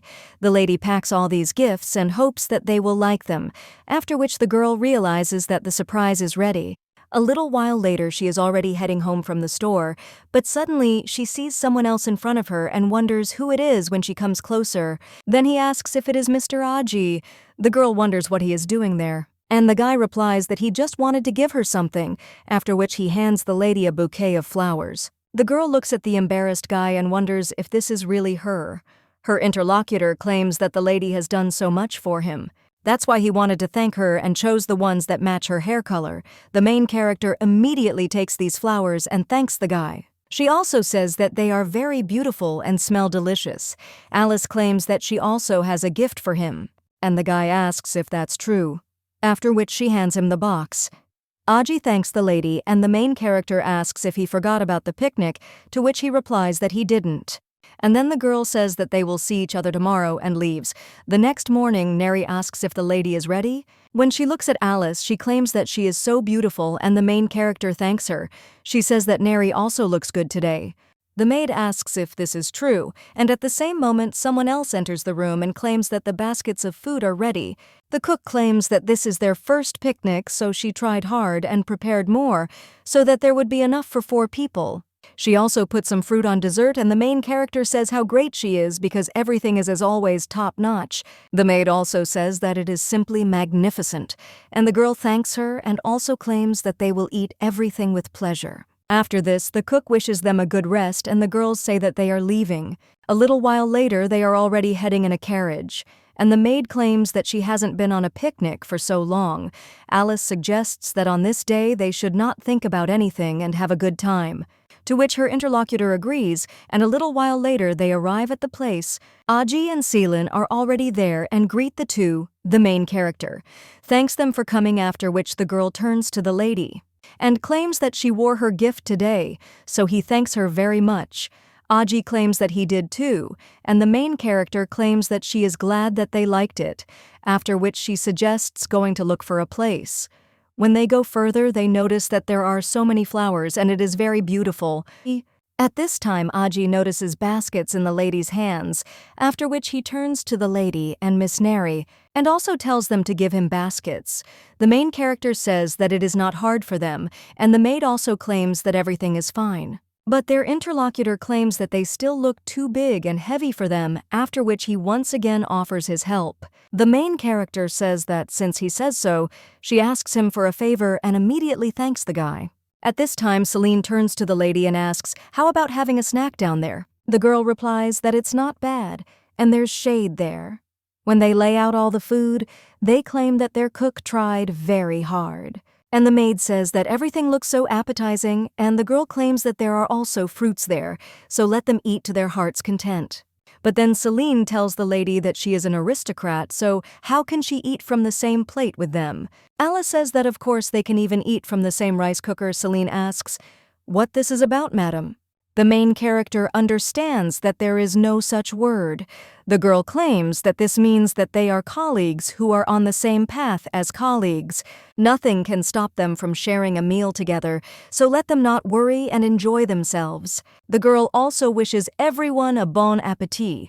At this time, the former lady is nearby and peacefully drinks a glass of wine. At the same moment, the man pays attention to a group of people sitting nearby. After which he sees Alice there and says what a coincidence this is. But at that very moment, someone else turns to the Duke. And when he turns around, he asks if it's really Christy. The girl tells him to just look at these flowers, wondering if it's really beautiful. The man replies that yes, it is looking the other way. His future wife asks where he is looking, after which she sees Alice in that direction and is shocked. The Duke says that it is just good weather there and asks if that is true. After this, the girl just drops the flowers, and the man asks if she is hungry, and then offers her a snack. But she agrees. But when she sits down at the table, she only clenches her fists in anger. The lady's company is eating at this time. The main character also drinks wine and understands that she hasn't overeaten like that for a long time. The lady also pays attention to Aji, and he looks at the lady with a smile on his face, after which the girl also turns to the river and sees a boat and asks if they want to ride on it. Neri says it's a great idea and the other two agree. A little while later, the boatman asks how many people there are, to which his interlocutor replies that there are 4 of them, and the man says that if they need a rower, they should contact him because for an additional fee he can go with them on the boat. But at the same moment, Aji claims that he can row. The man claims that without experience it will be difficult and wonders if he can handle it. But the guy claims that it's okay and he has a lot of experience. Celine wonders if Mr. Aji has sailed a lot on a boat, to which the guy replies that yes, and it was a hobby. The main character understands that if he swam many times, it means he likes water recreation. But such a hobby is usually inherent to the upper class. Perhaps he is a rich commoner or a ruined aristocrat. The maid at this time turns to the miss and then tells her to quickly get into the boat, to which the girl agrees. The owner of the boat says that they should return. Before the hourglass runs out, it's quite deep there, so they should be careful not to fall into the water. After which, Aji says that they are leaving and starts rowing. Christy at this time turns to her future husband and tells him to try this, but her interlocutor only gets angry and wonders if the girl was really that beautiful, before rumor has it that her business is on the rise. He also remembers how a little while ago the lady asked her darling not to leave, but he only claimed that he was tired of the girl and pushed her away. And then he left, leaving her all in tears. The man understands that she loved him anyway, and they can get back together. Christy, seeing the Duke's reaction, starts to get angry and asks what he is thinking about. The girl also asks if he is really thinking about that woman that is about Alice Harpin. The man replies that to be honest he saw her by accident, and it was just surprising to meet her there. His interlocutor asks why he only looks at her and whether he really misses her. The Duke then tells Christy to stop acting like an idiot. The lady is shocked and asks what he said and wonders how the Duke can treat her like that. But the man asks what difference does it make to her who he is interested in. She is in no position to tell him what to do, after which the Duke realizes that she is finally shut up, and the lady with tears in her eyes asks how he can treat her like that. The woman also tells the Duke that she was always so afraid that he would start thinking about this lady again and leave her. Her future husband tells the girl not to cry because there is no point in them arguing. He also hands the lady a handkerchief and says that if she wants to become his wife, she must learn to maintain her peace of mind and composure, as befits a lady of high society, to which she agrees. Her interlocutor says that that's enough for today and suggests going back. When he leaves, the girl only clutches her handkerchief, and she understands that she will never allow Alice Harpin to take her place as Duchess. The main character is on a boat at this time and understands that the sun is so warm and the breeze is cool. She also turns to Neri and tells her to just look at how the water sparkles. Her interlocutor answers that it is true because she is like a precious stone. The lady then thinks about the precious stone, and at the same moment flowers fall from the tree. The main character then points to the flower and asks how they can make such a pattern of flowers. The petals came together and formed some kind of pattern, and it seemed to her that they had their own beauty and individuality.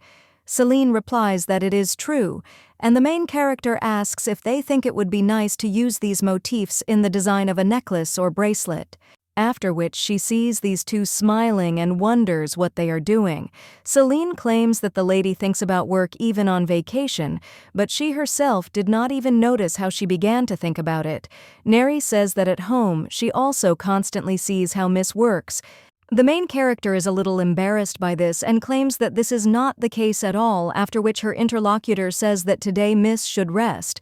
The girl understands that she suggested that they rest, but she continues to talk about work, and in her past life she disliked such bosses the most. Aji says that he likes it because it is very ladylike.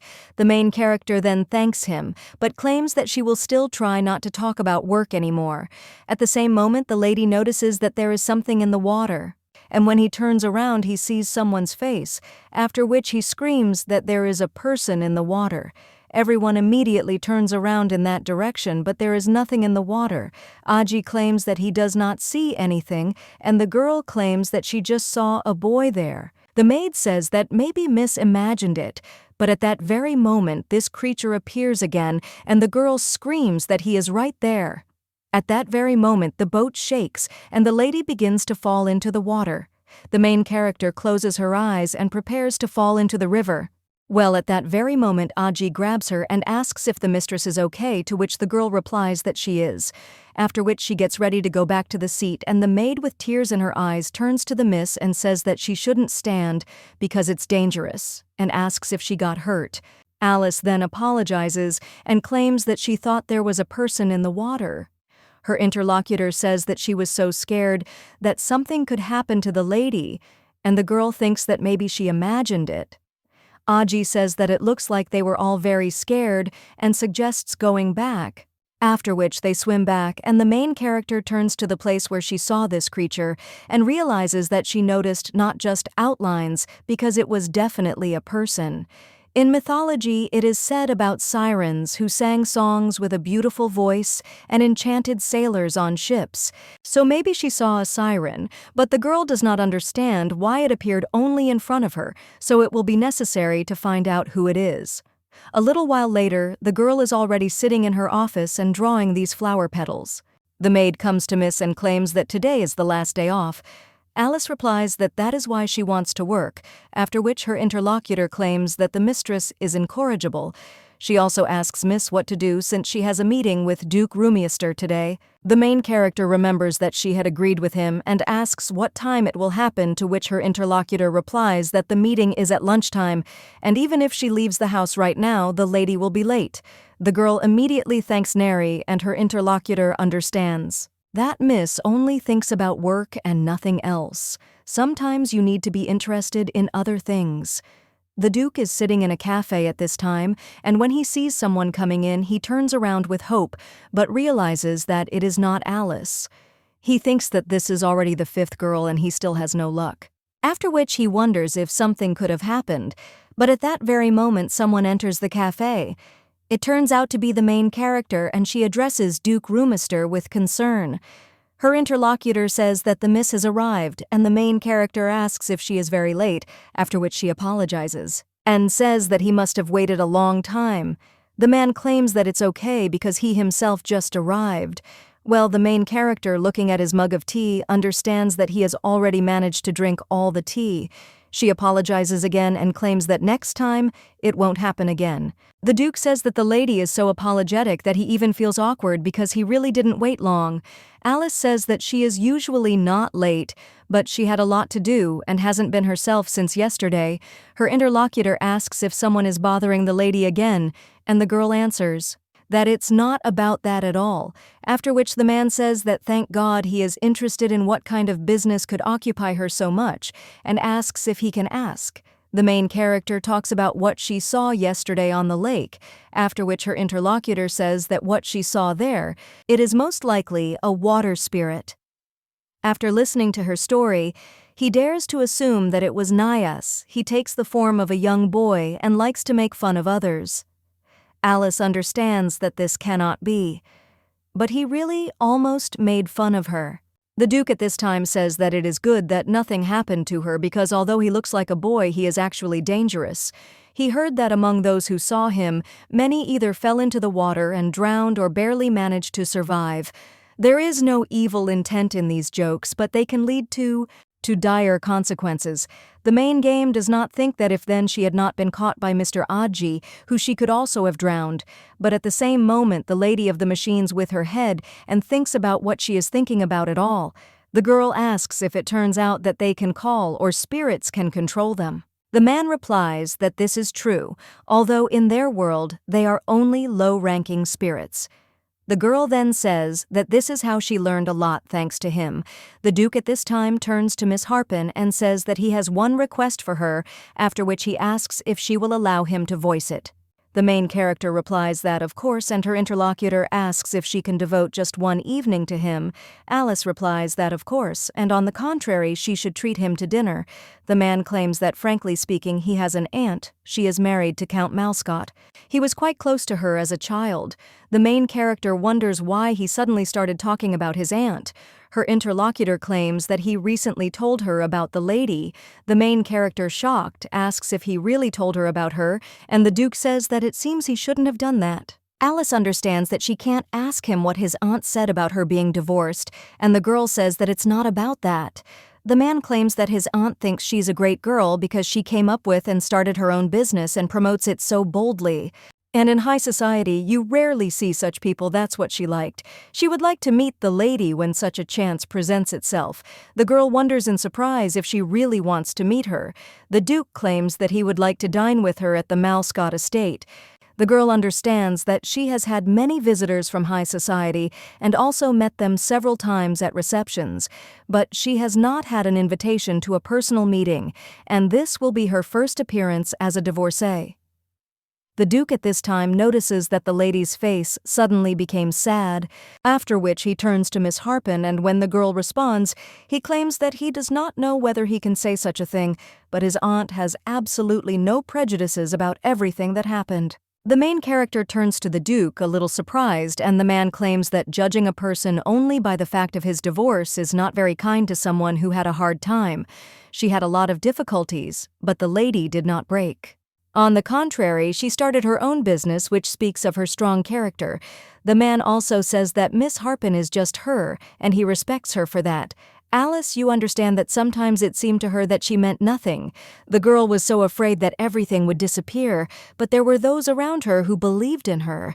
Now, the lady clenches her fists and then even claims that she will meet with the Duke's aunt. The girl understands that for the sake of these people, she will not retreat. The man then rejoices and thanks Miss Harpin for her help, and the main character claims that on the contrary, she is grateful to him for his words, and only she will have to sort out the affairs of taking over the company in the next few days. The girl also asks if she can choose a convenient date herself, and tell him to, which he replies that of course, and let the lady do as she pleases. After which he also turns to Miss Harpin and says that on the occasion of the expansion of the business, he has prepared a gift for him.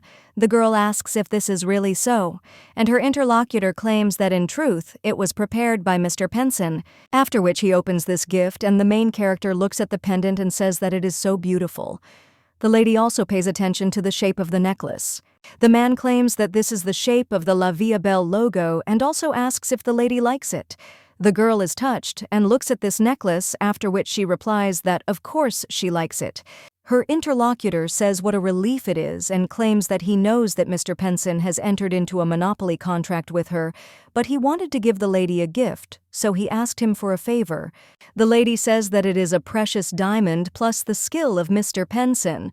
The girl also claims that she did nothing for him and still received such a valuable gift, but her interlocutor claims that this is only part of what he wanted to do. If Miss wants to know what he is capable of, then let her contact her at any time.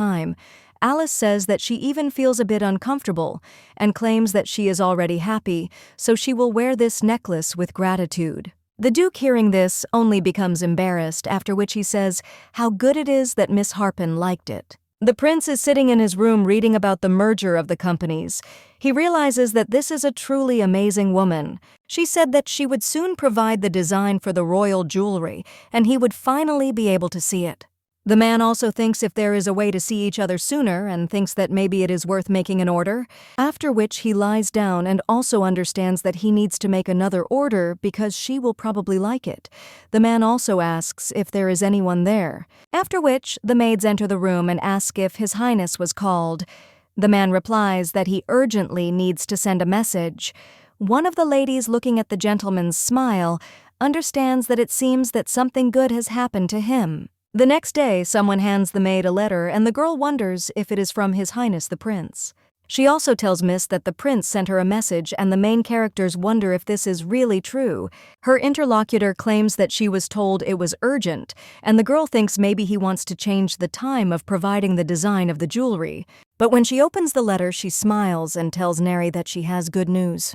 A little while later, the prince greets the lady, and the main character also greets him, and also claims that she was told that he wanted to see her. The man says that she arrived quickly and it's good that the lady is not busy. The girl says that if His Highness calls her, she is ready to come at any time regardless of her affairs. His Highness says what kind of devotion this is, and this attitude is very different from last time. Alice claims that he believed in her company and helped many people, and in return, she should also try to do everything possible. Her interlocutor then says that it looks great and offers the lady to sit down. The main character does just that, after which she claims that he did say that he had some business with her. The man replies that this is true because very soon the birthday of his mother, the Empress, will take place. Alice understands that this is a big event, and her interlocutor claims that this is why he would like to order a piece of jewelry that she will wear to the ball that day. Alice understands that the matter is more important than she thought, after which she thanks His Highness for wanting to entrust her with such an important matter. The man says that it is true and this is very important, so he hopes that the girl will do everything possible, but he will repeat it again so that she tries hard. It's her 50th birthday and he would like to prepare a perfect decoration for his mother without any flaws. After this, Alice takes out a notebook and asks if there are any decorations that she likes. The man replies that his mother has a very developed sense of beauty, and it seems to him that it would be better if the girl made several types of jewelry so that she could choose. She shouldn't worry about the fee because he will pay for everything no matter how much it costs. Alice claims that she will try to come up with a design so that the Empress looks the best at the ball, and at the same time so that it emphasizes the greatness of the spouse of the ruler of the country. Her interlocutor says that this is correct, and he would like to see several different designs. This is quite an important matter, so he thinks that it will be necessary to constantly consult with him during the work, so that the decoration doesn't look too rough and vulgar. Alice then wants to tell him not to worry but says that it's fine and she'll try. The lady understands that this is a really great chance, and if everything goes well, she will be able to work for the imperial family on a permanent basis.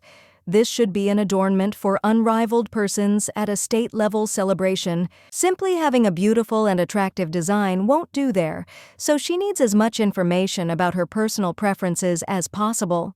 The lady wonders if she can find out about the designer who will be making the dress for Her Majesty, and a little while later she is already heading in a carriage.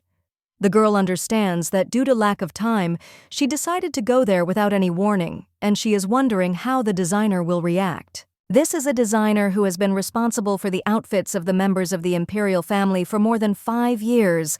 She has an outstanding talent for designers who can satisfy the fastidious taste of not only the Empress but also other members of the imperial family. No matter how beautiful the jewelry is, if it doesn't match the dress, there is no point in it, so it is necessary to make sure that the jewelry perfectly matches the outfit. As they say, strike while the iron is hot, and there is not much time, so it is necessary to quickly analyze the orders to make the work of the craftsman easier. A little while later, the girl arrives at the place and wonders if the workshop of the designer of imperial outfits is really located in such a back alley. It even reminds her of the day she first came to Mr. Penson, after which the lady approaches this boutique. The girl understands that he doesn't look that bright, but he has personality. After that, she goes inside and one of the workers greets the visitors and asks if she has an appointment. The girl replies that she is not registered and has come to meet Baroness Dickinson, after which the girl apologizes but claims that one can only meet the Baroness by appointment. The main character thinks that this is true because she arrived without warning, after which the girl thinks what to do. At the same moment, someone else asks Haley what's the matter, and the girl claims that a visitor came without an appointment. The main character thinks how stupid she looks, after which the woman leaves her office. This is a clothing designer for members of the imperial family named Ashley Dickinson. Alice greets the Baroness and states that her name is Alice Harpin. The woman asks if the lady has come for clothes, and she replies that she has not come for that today. After all, she needs to find out some information. A little while later, they are sitting at the table with a cup of tea, and the Baroness asks if Miss Harpin needs her help. The girl replies that yes, she is an experienced designer, and she is not sure that she can please the Empress. Alice claims that she could use the design and color of the dress, as well as the hats that the Empress likes to wear at parties. The woman asks if this is all, to which the lady replies that perhaps it would be nice to also know her measurements. Her interlocutor claims that this is quite unusual, and the lady is going to make jewelry, so why does she need sizes? The main character replies that the size, thickness, and length of the precious stone should correspond to the figure of the Empress, and it should not be too big or too small. For example, when designing a dress, it is important not only how fashionable it is, but first of all, it should emphasize the figure of the future owner. The woman then says that it is good, and she understood the lady Alice. The wife asks if this means that she will help her. The Baroness claims that the order itself is not complicated, and she has seen many such designs. Alice wonders if she will dictate the terms, and the woman asks what will happen to her if she agrees. The main character understands that she expected this, and yet this woman is not so simple. The girl claims that she will give her part of the payment, and when the woman asks how much approximately, the girl says 3 penalties. The woman thinks about it, and the lady realizes that it seems she is not happy with it, but she thinks that it is a pretty good offer. She also understands that she needs to somehow appease her and claims that in the future, her help will be useful to her more than once. Her interlocutor asks if the lady is offering long-term cooperation, and the girl replies that if she helps her, and the Empress will be satisfied, then she will be able to supply stones for the imperial family on a permanent basis, and will pay her 3 penalties for each successful contract. The more she receives, the more the Baroness will earn. The girl understands that this is a royal contract about her interlocutor, and is interested in what the reward promised by the Crown Prince is. The girl replies that it is 1 billion deniets. The woman says that this share is dust for a large sum, after which she says that it is good, and Miss Harpin is quite good at persuasion. Then she also says that she wants to know how much time it will take, and the girl understands that she needs to carefully think over all the details. She also says that they need about 4 days to prepare everything.